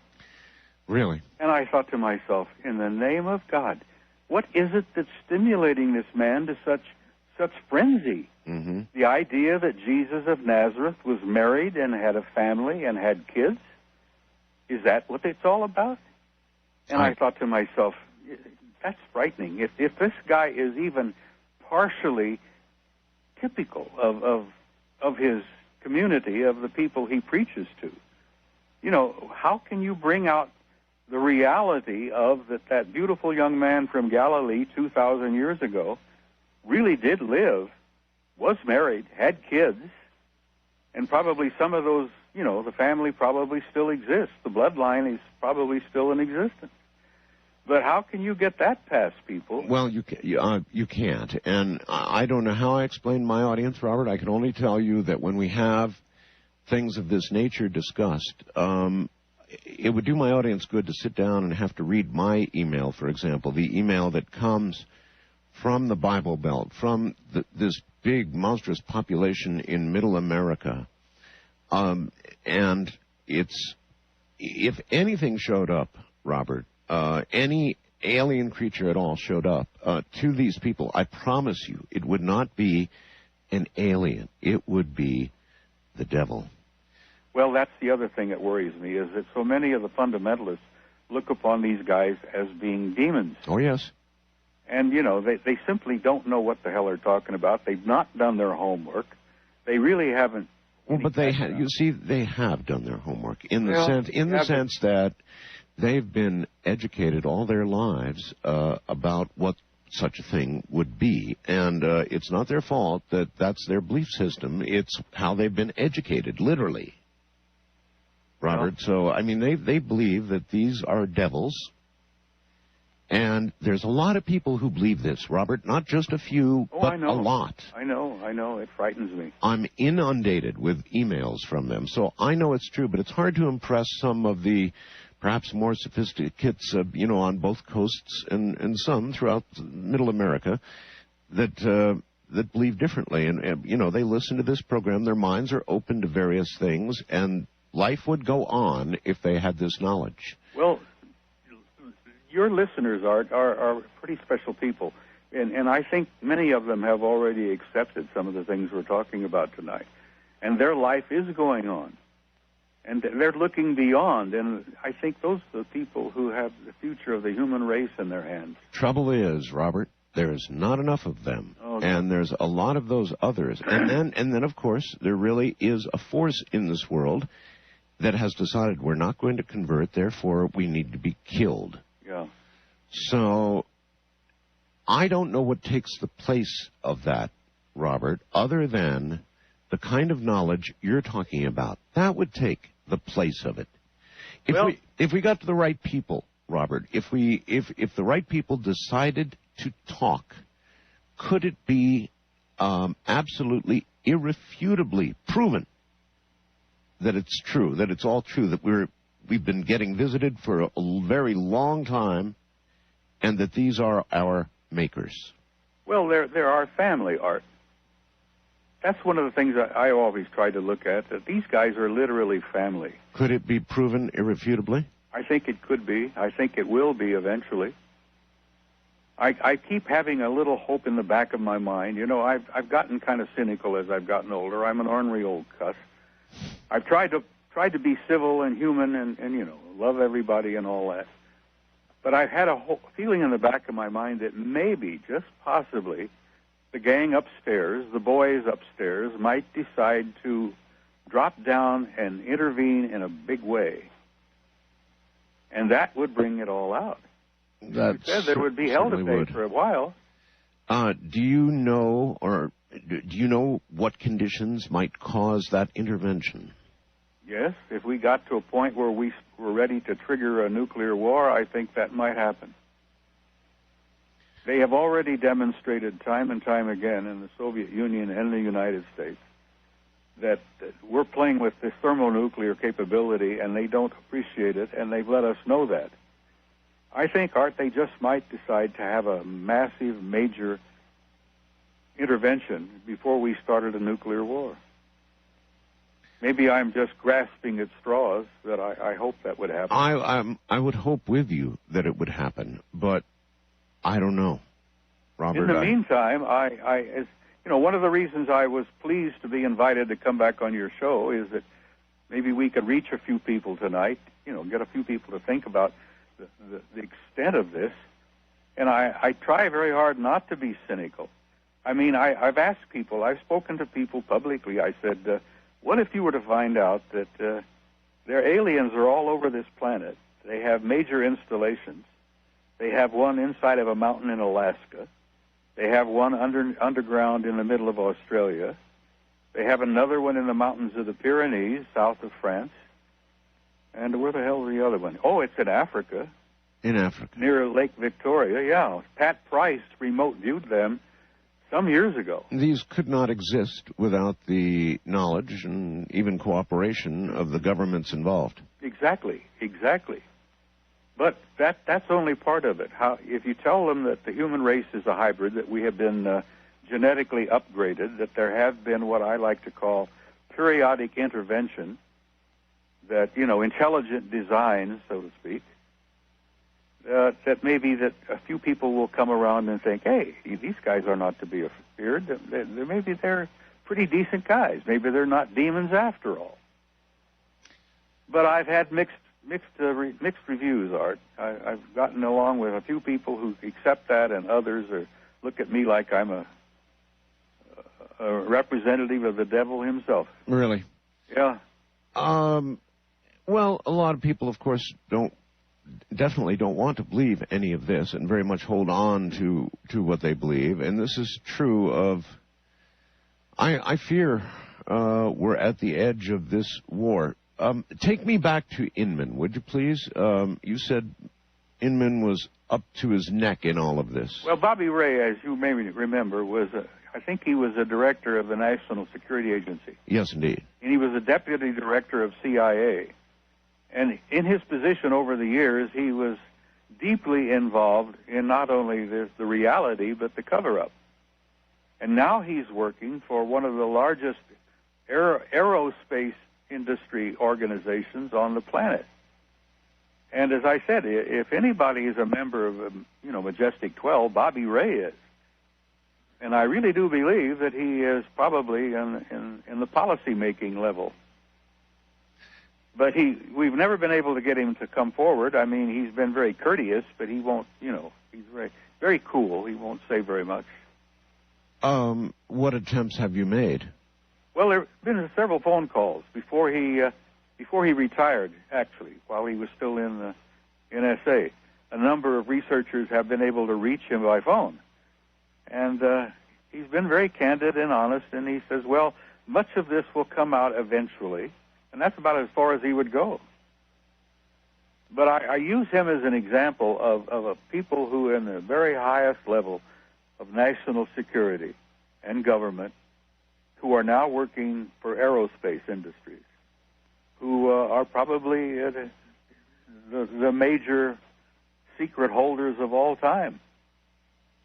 These beings who are here, Robert, there are many different ones, apparently. Well, I learned before I got out of the military that we knew of 4. But there apparently is one group that we have had some communication with. Huh. You heard the rumor, the old story, about Eisenhower supposedly meeting them out in the desert here years ago while he was still in office? Yes, I've heard the story. Well, I happen to have talked to a researcher by the name of Jamie Chandra, who you ought to try to get on your show sometime. Jamie saw the film of that whole incident taking place. They filmed it. That was filmed? It was filmed. And what's interesting about it is that the guys that show up on the film, there were 3 golden discs that showed up, hovered over the runway there, and one landed. And a bunch of guys got out, humanoids, tall guys. They didn't look exactly human. Their eyes, their noses, and their faces were somewhat different. All of this is captured on film. It's all on film. Now, if we could show that... With President Eisenhower there. Exactly, yeah. You're right. If we could show that, well, I don't know, we live in an odd age, Robert. We really do. Where people are disinclined to even believe what they see. Look at the alien autopsy, Art. Yes. Remember that? Vividly, yes. Would you believe it? I'll tell you frankly, and this is no bull, that was real.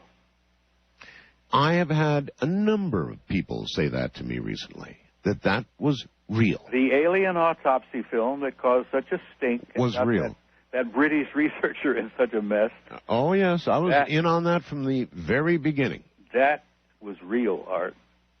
But look what people did with it. Oh, it couldn't be real. Nah, that was all set up. That was phony. Interestingly, I never heard anything that actually trashed that actually, in my mind anyway, proved that wasn't true. I never heard a thing. They've never come out with any kind of proof that it wasn't true, because the fact is that it was true. That it was. Yeah. But you can't convince people of that. If they don't want to believe, Art, they're not going to believe. So then maybe a film of Eisenhower with discs and apparent extraterrestrial beings by this modern society would be just scoffed at. Yeah. Somebody made this up, it's Photoshopped. What you can do with computers these days. Yeah, exactly. Look at what's on television. They make, look, Close Encounters of the Third Kind. Well, all true. So... Nevertheless, I feel compelled to ask you about this film. I mean, is there any chance that anybody could lay their hands on it? Well, I haven't talked to Jamie Chandra for some years. He has done what I think John Lear and I have done. I think he's gone to Earth. I think he's just fed up with the whole thing. Yeah, it's a common circle for ufologists to make, isn't it, Robert? It's what I call a learning curve, Art. Well, right. Yeah. A learning curve. And on top of it, many of us, John Lear is no spring chicken. I'm not sure how old John is. I turned 76. You just turned 60. That's right. Happy birthday, by the way. Thank you. But, many of us are getting up there. Jamie Chandra, I think, is in his late 60s. And then you've got people who have been involved deeply in the UFO thing for years who said, hell with it, I just walk away. I can't put up with this anymore. Do you think, Robert, perhaps Stephen Greer aside, he may be a special case, but do you think that most other researchers from our era are getting close to this complete circle? Yes, I think so. I think it's happening. I think it's a natural circle to follow. I think that this curve that we're on is a natural process. And now I'm devoting myself to some serious remote viewing, and I'm learning the soul science that I think is important for me as a...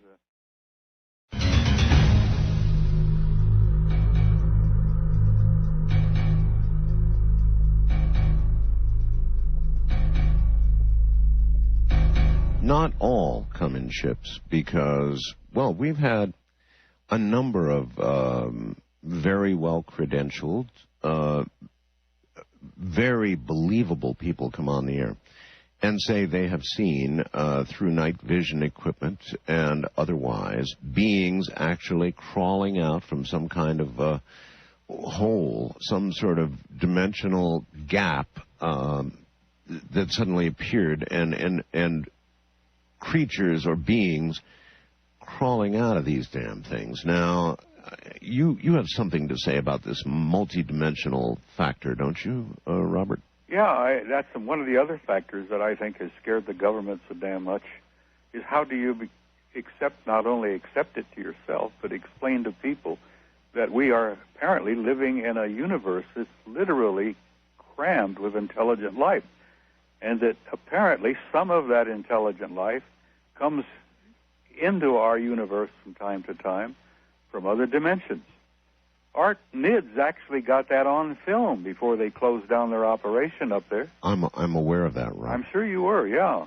Yeah, that I think Colm Kelleher mentioned it one time. That's right. I'd love to have seen the film, but they actually have a film of apparently an interdimensional portal being opened. They absolutely do. Of guys coming through. Well, yes. Yeah, on top of, it's not funny, it's kind of sad, but on top of trying to get people to accept the idea that we're being visited from other planets and perhaps other star systems and other galaxies, how do you get them to get used to the idea that we've got people dropping in from other universes? I have no idea how you get them used to that. Yeah. But you believe that to be the case, then? Oh, I know it to be the case. I'm a great admirer of Michio Kaku, and he so much in some of his books he's pointed out. Yes. Theoretical physicists, that's correct, believe there'd be 11 or more dimensions. Yeah, I've concluded that we are confronted by what Michio would call a Type 2 civilization. At least Type 2. Maybe a Type 3, God knows. And you believe that their interest in us is as our creators? Well, I believe that the one group... That one group? Yeah. Had a hand in genetically upgrading us to a point, and they've nurtured us over the centuries. And I say nurtured. They've literally created most of the major religions on the planet.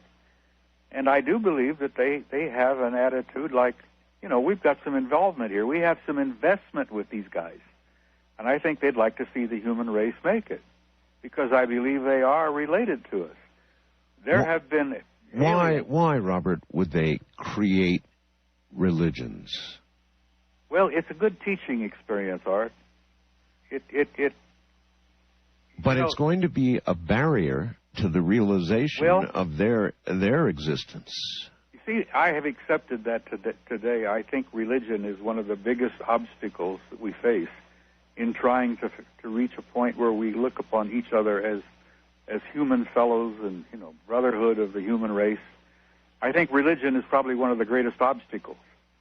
But I think initially, the way they were taught and initially the way they began is that they probably attempted to do something fairly decent.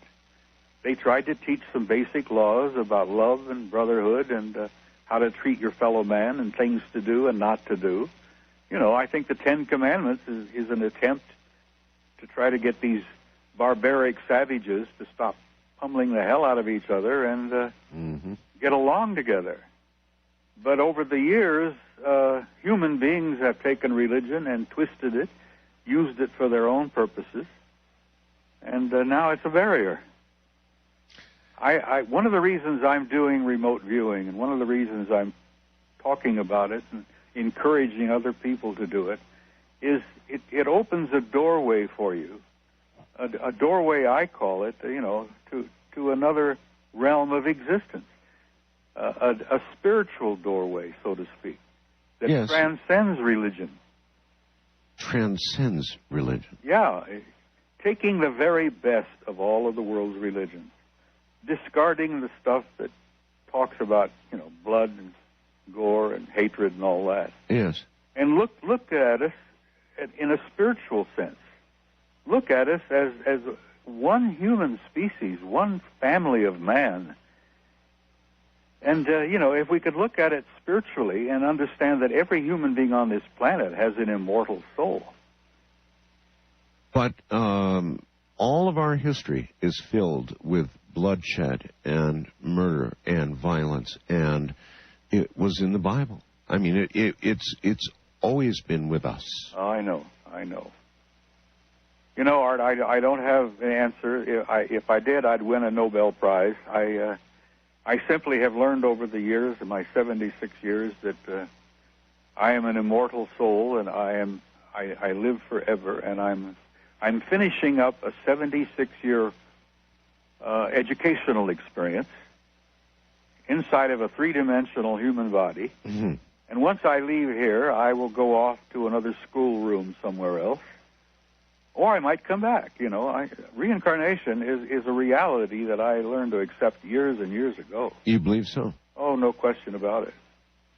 Matter of fact, I've had a couple of past life regressions, Art, which is, I can tell you honestly, you talk about a soul-shaking experience. I'm sure that would do it. A past life regression can really shake you up some, but it does give you perspective. Well, you've been remote viewing. I assume that you had certain things that you wanted to know. I would imagine the alien agenda and presence was one of those things. Yeah, I purposely wanted to visit some of the places that Ingo Swann told me about. Have you? Yes. And as I told you earlier, when your presence, and I call it a soul travel, when you get into their presence, they sense that you're there. Mm-hmm. I'm not sure how, but they do. They sense that you're there, and they want to know who you are and what you're doing, nosing around in their in their world. Yeah, and so they have a tendency sometimes. You get scared to death and you go whoops and you head back home, so to speak, and they'll sometimes follow you home. And they walk right into your living room, you might say. Yes, you've said that several times, so I'm beginning to conclude that a few have followed you home, eh? Yes, and that's a sobering experience. I'm certain it is. It doesn't cause you to stop or to question, perhaps, what you're doing? Well, Bob Monroe said many times before he died, he said, you have to get over that. You have to learn to accept that and not get frightened about it, because he says there's nothing to be afraid of. Well, is that really true? Now, I've interviewed, over the years, Robert, a lot of ufologists, and there are a few who say the belief that all of these different aliens are friends of ours and wish us nothing but well is naive at best and really dangerous at worst, that a lot of them do not have our best interests at heart at all. Well, physically, in a physical dimension. The one we live in. The one we live in, and yes. The one that many of them are living in. Yes. That's true, Art. There apparently are at least 4, maybe a half a dozen different groups, and they have agendas that are different. They have motives and purposes and agendas that are at variance to each other. Uh-huh. And some of them don't much like us as human beings.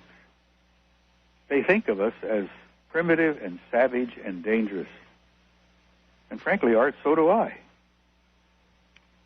But anyhow, there are those out there that they may not necessarily be malevolent, but they're sure as hell not benevolent either.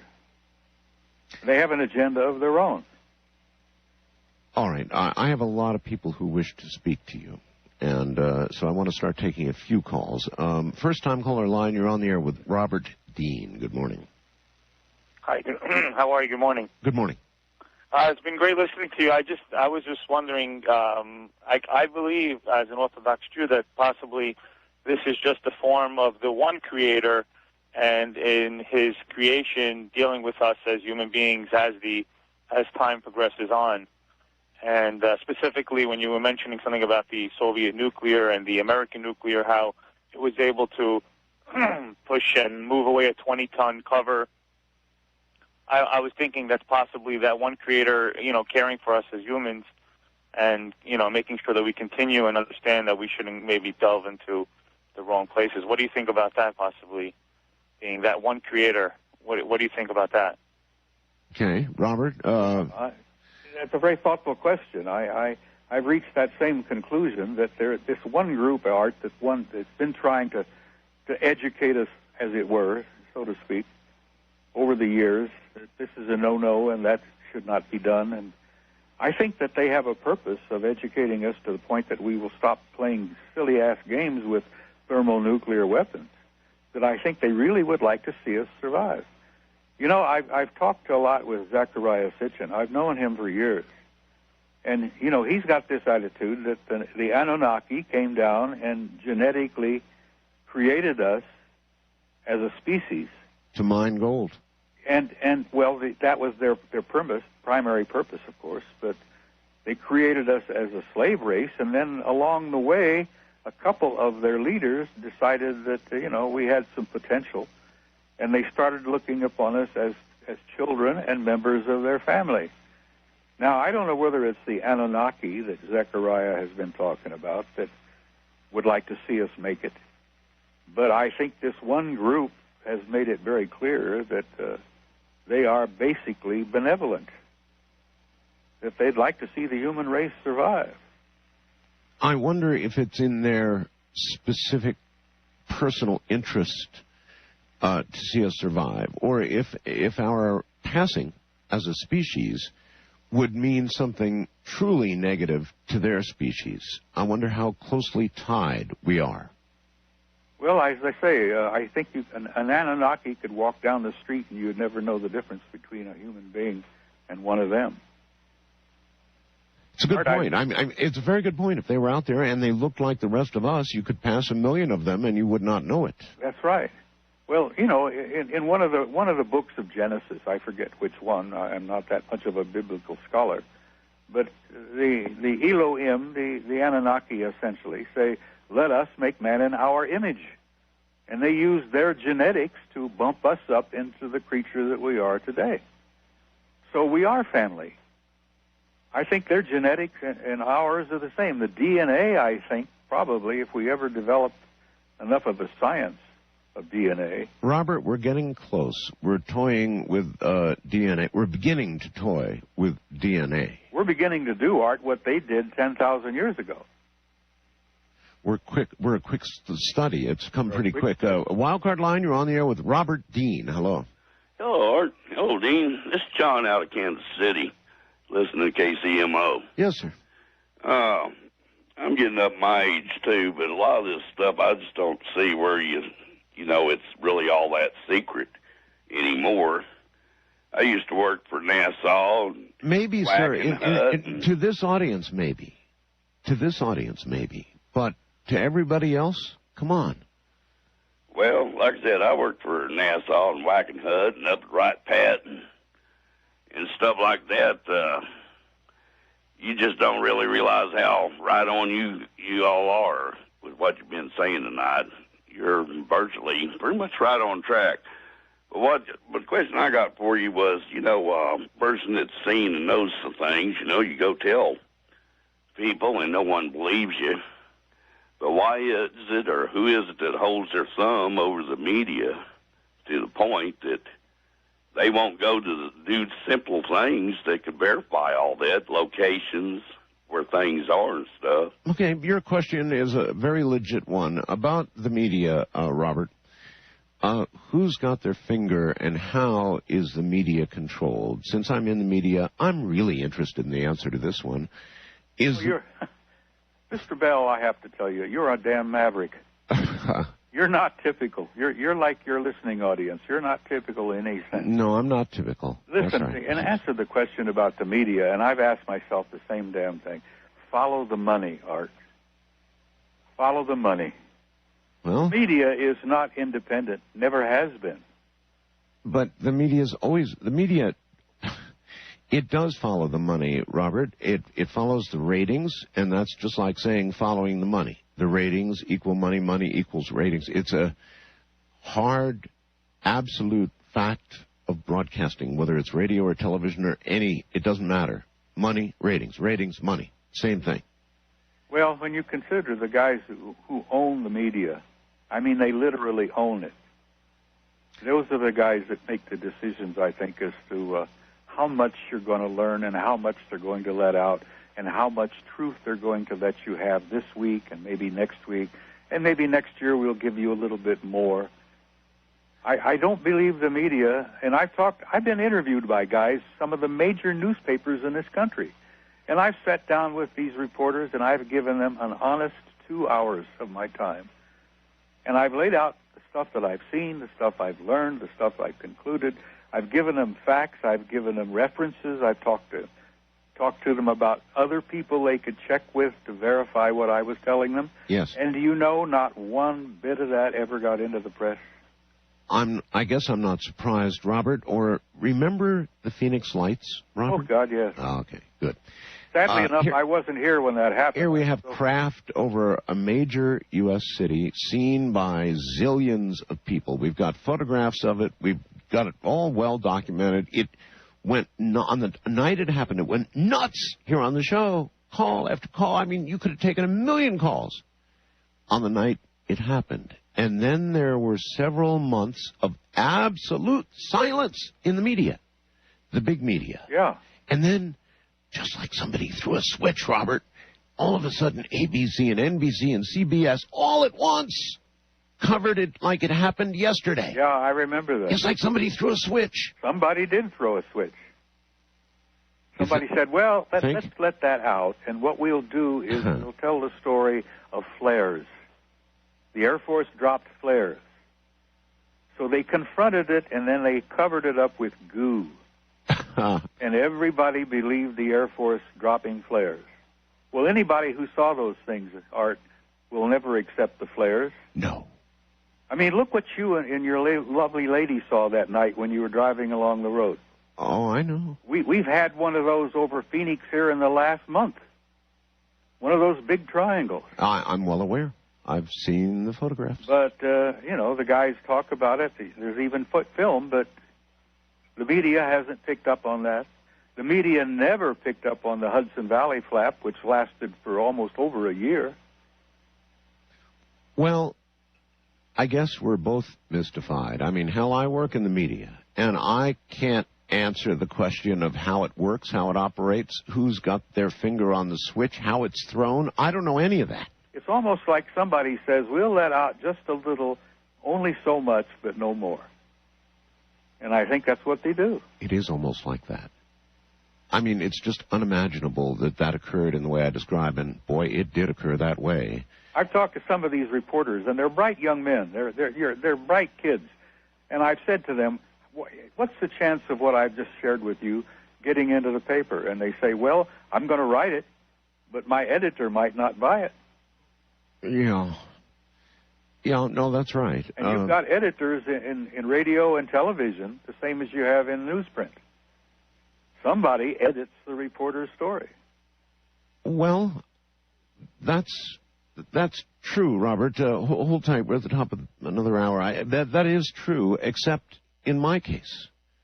I mean, I can guarantee you, in all the years that I've been doing this, all those years,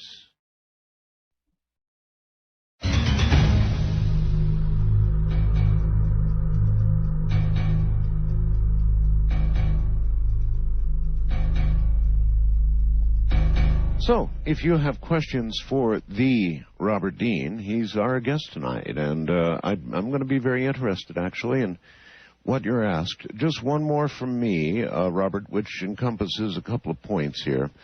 One is, you believe we're facing the loss of the U.S. Constitution, and you think this comes through some sort of national security state that...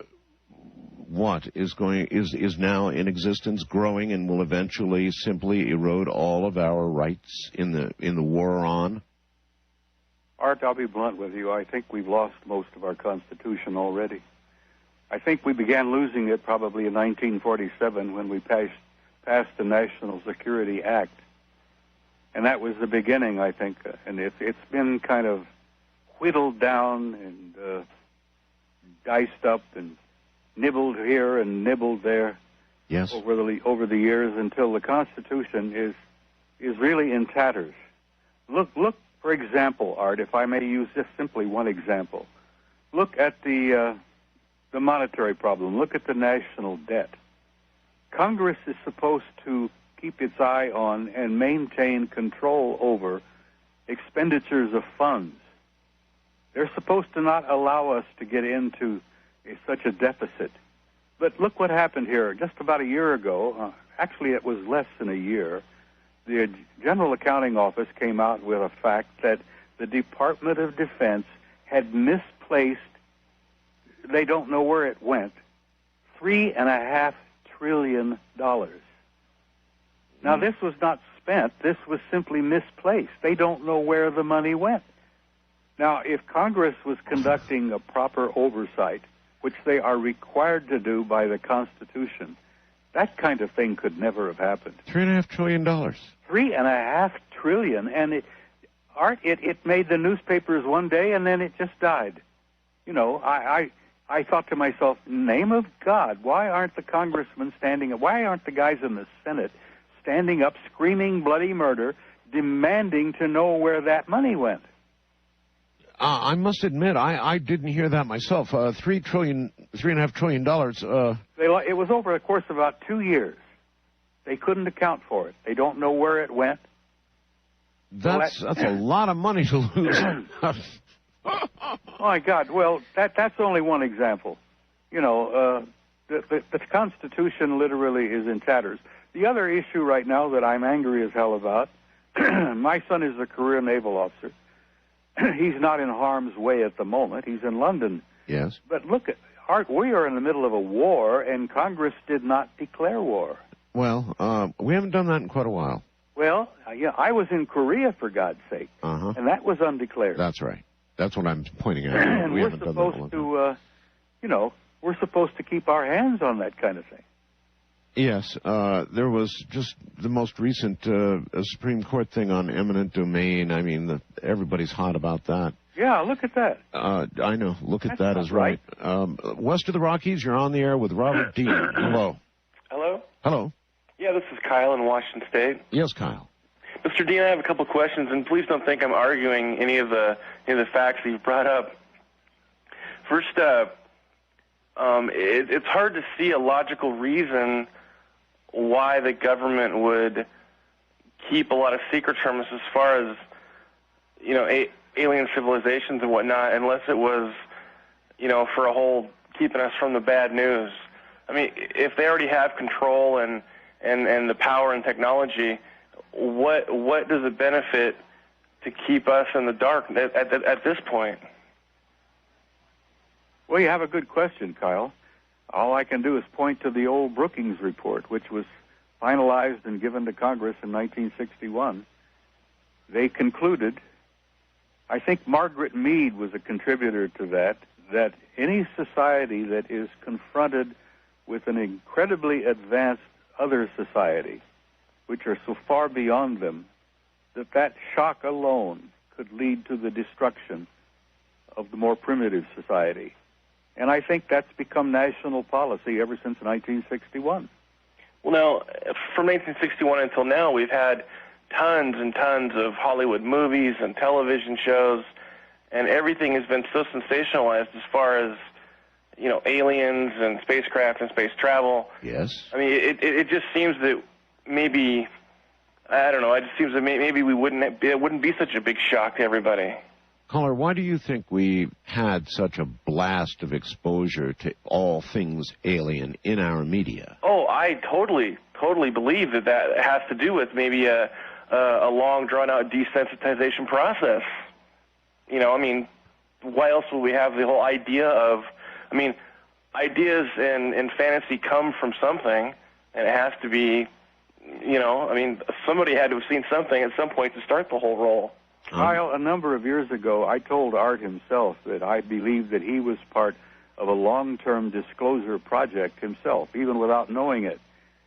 Yeah, I know. It's occurred to me, Robert. It's absolutely occurred to me. Not that they had anything to do with the formation of this format or what we do here or any of the rest of that, because it just ain't so. However, perhaps what I started doing was convenient for someone. Exactly. You started people thinking, Art. And I think the government, or at least the guys that are making the policy, think that that's probably a good beginning. And is as much a reason why I exist now as any. On the international line, you're on the air with Robert Dean. Hello. Hey, how you doing? Good. Good. I was wondering if Mr. Dean had ever heard of a gentleman by the name, actually I think he was on Close to Close before, by the name of Prophet Yahweh. Oh, yes. Right. Yes. Yahweh. I've been getting communications from Yahweh recently, by the way. And, I remember seeing a news report where an actually reporter took him to a park, and he actually summoned one on the news. Absolutely correct, Channel 13. Yeah. And get this, caller. I'm going to let you in on a little secret. Okay. This Yahweh fellow Yes. now is writing me emails saying the reason he's been in a dry spell, not been able to call up any lately, Yes. is because they, in quotes, want me, Art Bell, there with Yahweh to confirm this, and they're angry that I'm not there, and so they're not showing up when he calls them. Okay. I'm not kidding you. I was thinking perhaps Washington, D.C. might be a better locale, but... That said, let's ask Robert. Robert, there is this fellow, this man, calls himself the Prophet Yahweh, out here in the desert from Las Vegas, around the southern Nevada area. He's been saying he can call in spacecraft. And I must say, he took a reporter from Channel 13, ABC in Las Vegas out, and damn well called one in. And they caught it on camera, and they ran the story. Now, that's pretty weird, but true. Well, Art, I'll tell you honestly, if he gets a hold of George Knapp, and you know George. I know George, yes. And if he can get George to go out with him in the desert, and George can go with him and film it, then I'll start to believe it. Then you'll start to believe it. You then mean I might even that join. he could call them. I'll join you and George Knapp, and we'll all go out to the desert and say hello. As a remote viewer, Robert, has it occurred to you to attempt it yourself? I have, Art. Excuse me? I have. And? Well, I've gotten some results, but it's not what you'd call a big ship hovering over my house. Try me. I've had a few visitors here at the house. Visitors? Yeah. What kind of visitors? Well, guys from somewhere else. And you believe this as a result of your remote viewing? I think so. I think what I did is I stuck my nose into some of their affairs, particularly in the facility up in Alaska. That was one that particularly interested me because Ingo Swann had told me that he was actually physically taken there one time. You're not referring to HARP, are you? No. Some other facility in Alaska. No, listen, I know you know Ingo, and I know you respect him. Yes. He's got a book called Penetration. And in that book, he tells about being physically taken up to Alaska by somebody from the Department of Defense, one of the intelligence groups, who took him up there one night near that facility under that mountain. So I began to stick my nose into that, and I had intelligences, I had consciousness show up in my house. And I haven't shared this with hardly anybody. And, that's a wow, definitely. Yeah, well, when you start getting intelligences and presences show up in your living room, you talk about a wow. Yes, it's a wow. Did you get communication? Yeah, sort of a curiosity, what the hell are you doing? And I tried to explain what I was doing, and then they left. So I haven't actually tried to call any of them up in the sky. I may try that sometime, but... Well, if you're able to do what you just said, then doesn't it make it at least partly possible that this Yahweh character can do what he says? Well, listen, Art, I've seen so damn much in my life that I would never say Yahweh is a nutcase. No. He may be doing exactly what he says he's doing. But as I said, I'd love to see George out there, you and he and George some night. And if you guys can call one in, then I'll come up and shake Yahweh's hand. You got it. All right, Robert. First-time caller line, you're on the air with Robert Dean. Good morning. How you doing, gentlemen? Quite well. Okay, George, let me tell you, first of all, I'm scared. George has, what? I don't know. George isn't here.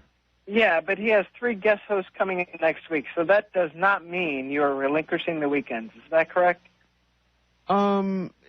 George is on vacation, sir. Okay, so the guest hosts are... He's on vacation all next week. Well, let me give you a 15-second brief history. I was born Roman Catholic, Polish Roman Catholic in, 1970 in Toledo, Ohio, which means it's pretty substantial. From there, we went to Wapakoneta, Ohio. And by the way, that lends credence to the fact that Neil Armstrong came from Wapakoneta, Ohio, and actually from the age of 10 to 12, I delivered papers to his parents. Now, being a Roman Catholic, I was brought up in very specific ways, yet I would still just like to be considered, as far as names go, average caller, because, Robert, how long is it going to take? Is it going to be the fact that Pepsi is going to introduce the first alien, or is it going to be, something Pepsi? that is, Pepsi? Pepsi or Coke or Doritos or Frito-Lay or whoever introduces the first Vulcan, or the first alien or the first, or is it going to be the fact that, they finally realize that even a person born Roman Catholic, being an altar boy for 8 years, even a person doing, What about this person? Everything about this person has been done right according to Roman Catholicism, who should not believe in aliens, yet still sees the logic in it. All right, well, so there you have it. Somebody deeply involved in religion, but able to handle this. Well, look, our audience is full of these people who, although they have one belief, swear up and down that all of this would be no problem for them. That they see these things, they deal with them, and their religion, their faith is not challenged in any way whatsoever. But listen, folks, you may need to hear the Lear test one more time. But if half of what John Lear said was true, you too would agree that no, this information could not be out. And Robert, I assume you're saying that at least half or more of what he said was correct. Oh, more than what he said. He only touched the tip of the iceberg, Art. To answer that young man who said he was brought up a Roman Catholic and he had no problem with this reality, have you heard of, you know who Monsignor Balducci is? Of course, yes. Yeah, well, apparently the Vatican has an entire subsection devoted to extraterrestrial communication. That there are Jesuits apparently at work over there and in other parts of the world where they have not only totally accepted the reality of the extraterrestrial presence, but the Vatican has got policy to deal with it. Mm-hmm. Matter of fact, the Vatican also has telescopes. Oh, yes, indeed. Really big telescopes. They built one here in Arizona. They violated all kinds of laws and built one over there, was it Mount Graham somewhere? This is the truth. I don't know about violating laws. I know they went zipping right through what otherwise should have been an impossible pile of paperwork and authorizations to get this telescope where it is. I mean, they just, like a hot knife through butter. The government decided that, they were going to have that telescope up there, and the government made the way for them. Robert, why do you think the Vatican applied that much pressure to get that telescope in that place? What is the Vatican looking for? Now, at the end of the program, we've reached a point here where you've touched on really dynamite, and that's Nibiru, the 10th planet. You think that's what they're looking for? That's what the government, the Vatican, wants to be able to photograph and keep track of. Years ago, Art, Robert Harrington, who was the chief astronomer at the United States Naval Observatory, told Zechariah in an interview, he says, we've seen the 10th planet. We've discovered it. We know it's there. It's real. All we need to do is name it. And Zechariah said to him, he says, it's already been named. The Sumerians named it. The 10th planet is a reality, Art. And it's... When the 10th planet passes near Earth again, do you know what is coming? Well, I can pretty well put together, and I'm only an amateur here. All I know is what happened the last time it made a pass. It was 1600 BC. The entire Minoan civilization came to an end.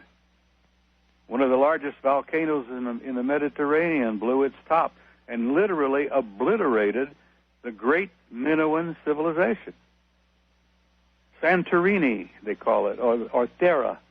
Well, I'm absolutely willing to believe That was 1600 BC. that an object the size of this 10th planet passing close to Earth with the gravitational effects would cause cataclysmic end-of-life type events. Art, it depends on whether it and we are on the same side of the sun when it makes its pass. The records are pretty clear that there have been cataclysmic disasters in the past. If it and we are on the same side of the sun when it makes its pass, we're in for a hell of a ride.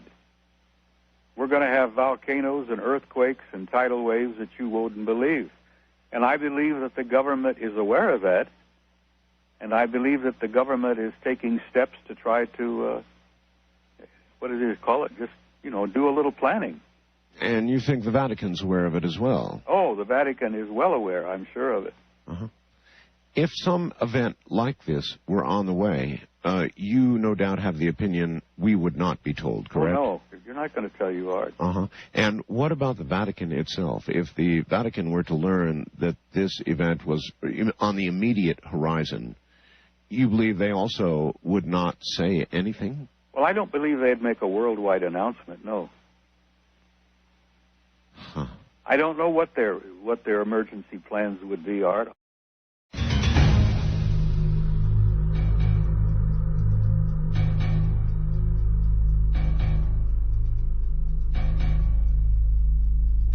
Once again, here's Robert Dean. Robert, you're back on the air. Is there anything that we have not covered tonight that you particularly wanted to get on the air? Well, Art, we were talking about what's happened to the Constitution and how we've allowed this country to turn into a national security state. And that bothers the hell out of me because in all the years I served in the military, I swore to defend with my life the Constitution. And I see that it's been cut and it torn apart in little bits and pieces over the years, and it really ticks me off a lot. Now, I don't know what to do about it except to try to get the American people to start waking up and paying attention. But their constitutional system of government, Art, is being taken from them a little bit at a time. It's like the frog in the hot water pot, on the fire. Yes. Yeah, you put him in there, and then you raise the heat slowly, and he never knows until it's too late. I wanted to give you an example here. I wonder where in this process, Robert, that it's too late. Yeah, well, I keep hoping maybe it isn't. I know a maverick researcher, a guy, I got a warm spot in my heart for him, a guy I think you know by the name of Hoagland. Yeah. You know what, before you dispense this, I want you to dispense, there are in this audience, as you well know, Robert, there's a lot of potential budding UFO researchers, people who have just begun to stumble into some of the evidence and the things that you have now been through all your life, Robert.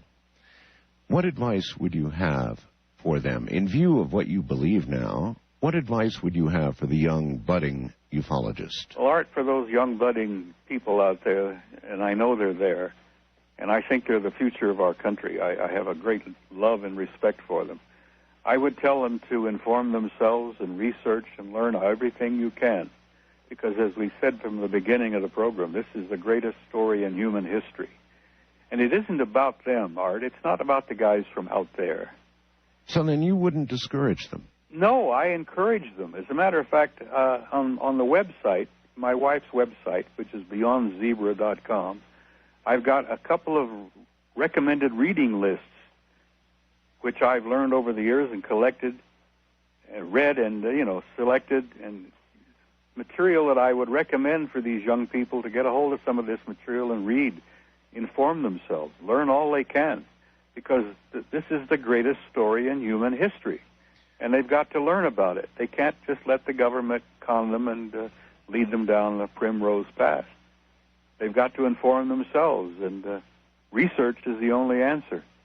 That's interesting. It's diametrically very different than what John Lear said to my audience. And he basically said, look, these things are true. There's nothing you can do. Forget it. Just enjoy life, enjoy your family, and don't worry about it. Oh, there's a lot you can do, Art. You can inform yourself. You can become knowledgeable. That knowledge takes away the fear. And for Richard C.? Oh, Dick has had such a problem with NASA. You know, look what they've tried to do with him on this Mars thing. Yes. What is it they say, NASA? Never a straight answer? Well, I don't think they say that. Richard says that. Well, there's a lot of truth there. Yeah. The Constitution is in tatters, but maybe it's not too late. NASA is sitting on top of some of the biggest stories in human history. Just to give you an example of this national security state, how bad it's become, did you know that they have photographed a boat on Mount Ararat and it's been classified top secret? Well, I certainly have seen the photograph, Robert. But you haven't seen the really good photograph. You're probably right. Really good photograph? They're classified, Art. They're classified top secret. I saw one little bit, a piece, that was classified, that I was shown, and I couldn't walk away with it. Well, isn't that interesting? But it's a boat on Mount Ararat. Now, why in the hell would our government classify that top secret? I'd have to give that some serious thought. That gives you some example of the kind of thinking that's going on in government. For example, they've discovered a massive facility under the ice in Antarctica at Lake Vostok. Boy, apparently, I've heard it's an alien facility, and it's at one end of Lake Vostok. I've heard about it. And NASA, what is it? The Jet Propulsion Laboratory was involved with it for one period of time because they were handling the satellites that were taking the deep satellite photographs under the ice. And then all of a sudden, it's taken away from JPL and turned over to NSA. All right. Look, a lot of people want to talk to you. West of the Rockies, you're on the air with Robert Dean. Good morning. Good morning, Art. Hi. I'm a long-time listener. My name is Robert. I'm in New Mexico. Yes, sir. I'm a retired Border Patrol supervisor, and years ago, in 1964, I was stationed in Carlsbad. And my partner and I'd like Mr. Dean to hear this. My partner and I were heading north, and it was late, well, it was early in the morning, about 3 o'clock. And we turned off the highway out of Roswell, heading for Portales. We were going to go up to pick up some aliens being held by the state police. About 3 or 4 miles out of Roswell, we got stopped by a roadblock. State police, air police. It was really wild. Mm-hmm. There were helicopters flying all over the place with searchlights. There were jeeps and everything combing there's a lot of sand dunes out there combing around. And we knew the 2 state police officers had walked back and told us, well, you're going to have to hold you guys up for a while. We said, what's going on? They said, you won't believe this. We're not supposed to talk about it, but you guys being government officers, we'll tell you. Yeah. They said an Atlas missile was accidentally fired in a silo and then blew up part way out of the silo, got part way up to the doors, according to them, and the nuclear warhead flew off of it. God. And they said it fell somewhere and they can't find it, and they're frantic. And they've come to the conclusion it must have landed in the highway. Somebody picked it up, and they said, well, if somebody picked it up, they'll find out because whoever picked it up will have radiation poisoning and everything, and then we'll find out. So after a little while, they said, well, you guys in a marked government vehicle, we'll let you on through. So we went on through and drove through, and then about a month later, we ran into one of the officers that we saw that night, and we happened to bring it up. We said, whatever happened with that? Did they ever find that nuclear? And he said, yeah, they did, up in Cleveland.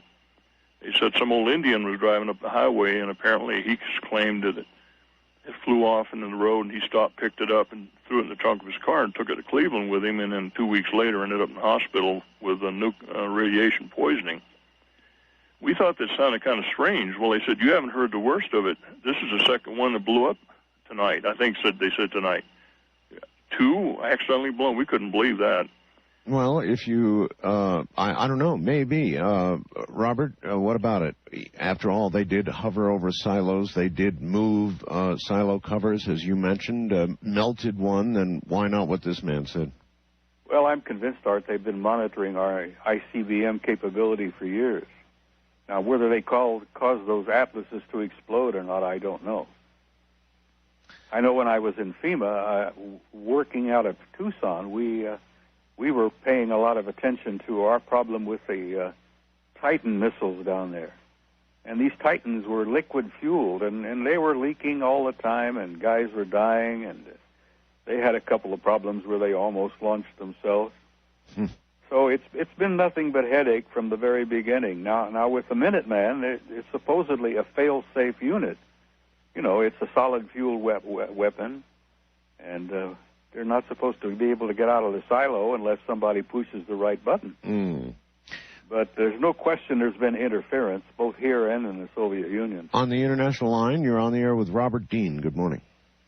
Good morning, Mr. Bell and Mr. Dean. Yes. This may sound like a stretch of the imagination, this type of question, but it's the only one I could come up with. I've studied the Bible to the point of, knowing a little bit more than average about it. And I was wondering if it's possible that this 10th planet that people talk about, could it be something like what Revelations in the King James Bible describes as the New Jerusalem? I mean, that's the only logic I could come up with for its dimension. And Robert? Well, it's an interesting point. I don't really know about the New Jerusalem. I read the Bible, and I was raised a Christian, and I think there's a lot of beauty and truth and poetry in the Bible. But this 12th planet, or 10th planet, actually, is apparently 2.5 times the size of the Earth. And it is in an orbit, apparently, where it comes back every 3,600 years. And its last pass, apparently, was 1600 BC. So it's right on time. And do the math, yeah. I suspect we'll probably be seeing a little bit about it, and maybe they'll start releasing a little bit of information here in the next year or so. Year or so. First-time caller line, you're on the air with Robert Dean. Good morning. Yes, good morning. First of all, I want to say it's an honor to speak with both of you. Thank you. Yes, and Mr. Dean, I have seen a lot of your stuff on TV, and you're a very fascinating person, and thank the human race for having you around. My two questions are, I'll be really brief. My first question is, the 4 species that you read about when you were in NATO, what did they look like? And my second question is, the mountain you speak about in Alaska, I don't know if you're able to say this or not on the air, but where about is the location of that? And then that's it. Okay. All right. Thank you. The 4 species, Robert, what did they look like? The 4 different groups that they knew about when they published the assessment in 1964 was all 4 of them were humanoid. But one of the 4 was totally human. And that was the thing that bothered the generals and the admirals more than anything else. They had seen them. They had gotten out of their ships and they had talked to people. They had invited people aboard for a ride. They even had photographs of some of them. These guys were so human that they could sit next to you in a theater or a restaurant. And you wouldn't know. You wouldn't know the difference. And that bothered the military guys because, being primarily paranoid, as we were all trained to be, the idea that somebody from another planet could be walking up and down the halls of SHAPE or walking up and down the halls of the Pentagon, that blew them out of the water. This one group looked totally like we are, and I think that's the group, in my opinion, that's probably involved in trying to keep us alive. I think that group is the group that would like to kind of make us, at least hopefully, see us survive. What was the other question? The other question was about Alaska, Robert. The mountain. Whether you could identify. Well, I don't know that the mountain has a name. I haven't looked at the map in some time, but it was in the southeast corner of Alaska, right up near the British Columbia border.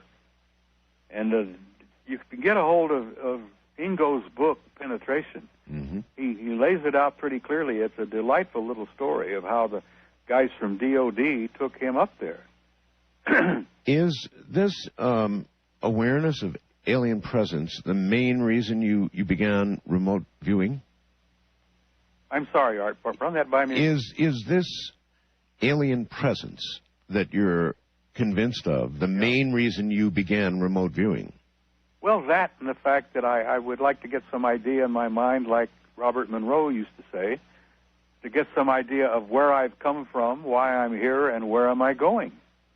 And in your remote viewing, are you satisfied that you got answers to those questions? Yes, Art, I do. I'm satisfied. I've learned that I am an immortal being, that I'm having just a physical experience here at this particular period in time, and that I came here, I've been here before, apparently. And all of this is not something that you were sure of before you remote viewed. No, that's what's interesting about this, that my research into the alien presence has opened doors for me that I never dreamed would be opened. And now remote viewing has, you know, I was talking up to you, Joe, up in Las Vegas here not too long ago. Yes. And McMonigal is, in my opinion, one of the top remote viewers. No question about it. He's really top. He's under, matter of fact, he's under contract to some of the top aerospace companies in this country. I'm sure he is. But I talked to him, and he talked to me about how it had opened spiritual doorways for him that had changed his life completely. And that it's done the same thing for me. One of the things, Robert, that's concerned me about remote viewing is the ability to know the future. I don't know that I want to know the future. I don't want to know perhaps the manner of my own demise. I don't want to know any of that. And so I've chosen not to pursue remote viewing for myself. Well, Art, that's a choice that you make yourself. When you really get into it, you know, there is no such thing as time. The past, the present, and the future. That I believe.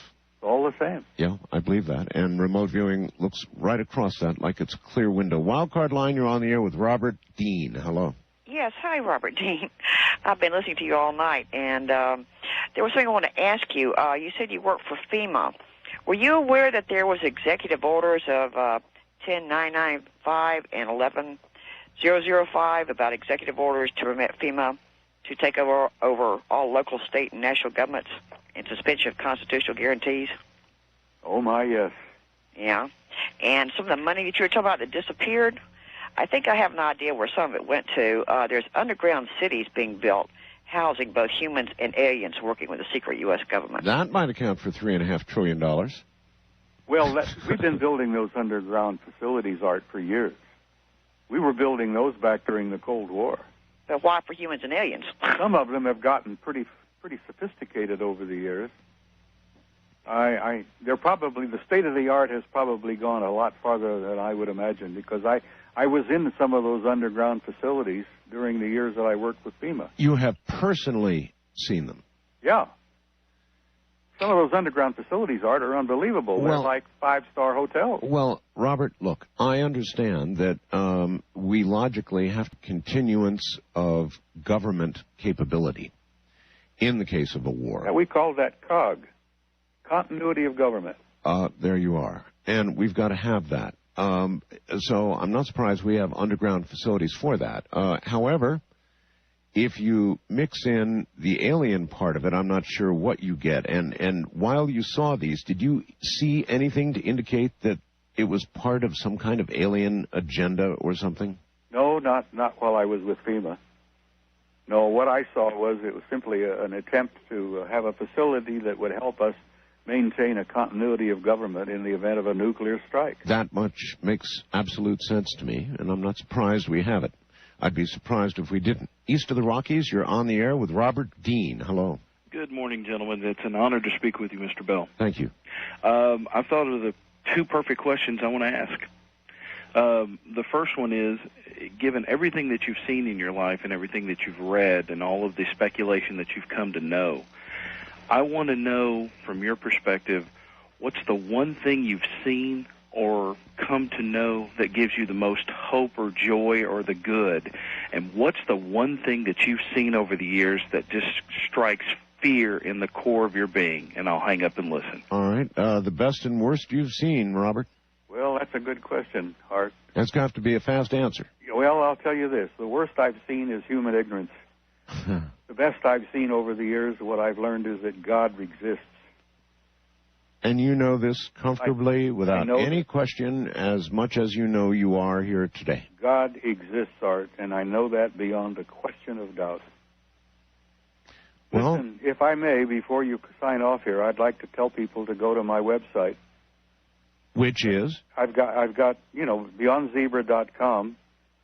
I've got some recommended reading lists, and there are a few videos and CD-ROMs that I made, and my wife has got a dynamite book called The Confessions of a Intergalactic Anthropologist. That's almost hard to get out. I'm married to a bright young woman by the name of Marcia Schaefer. Buddy, thank you. We got to go. We're out of time. Robert Dean, it's been a pleasure. Thank you. Good night. Good night.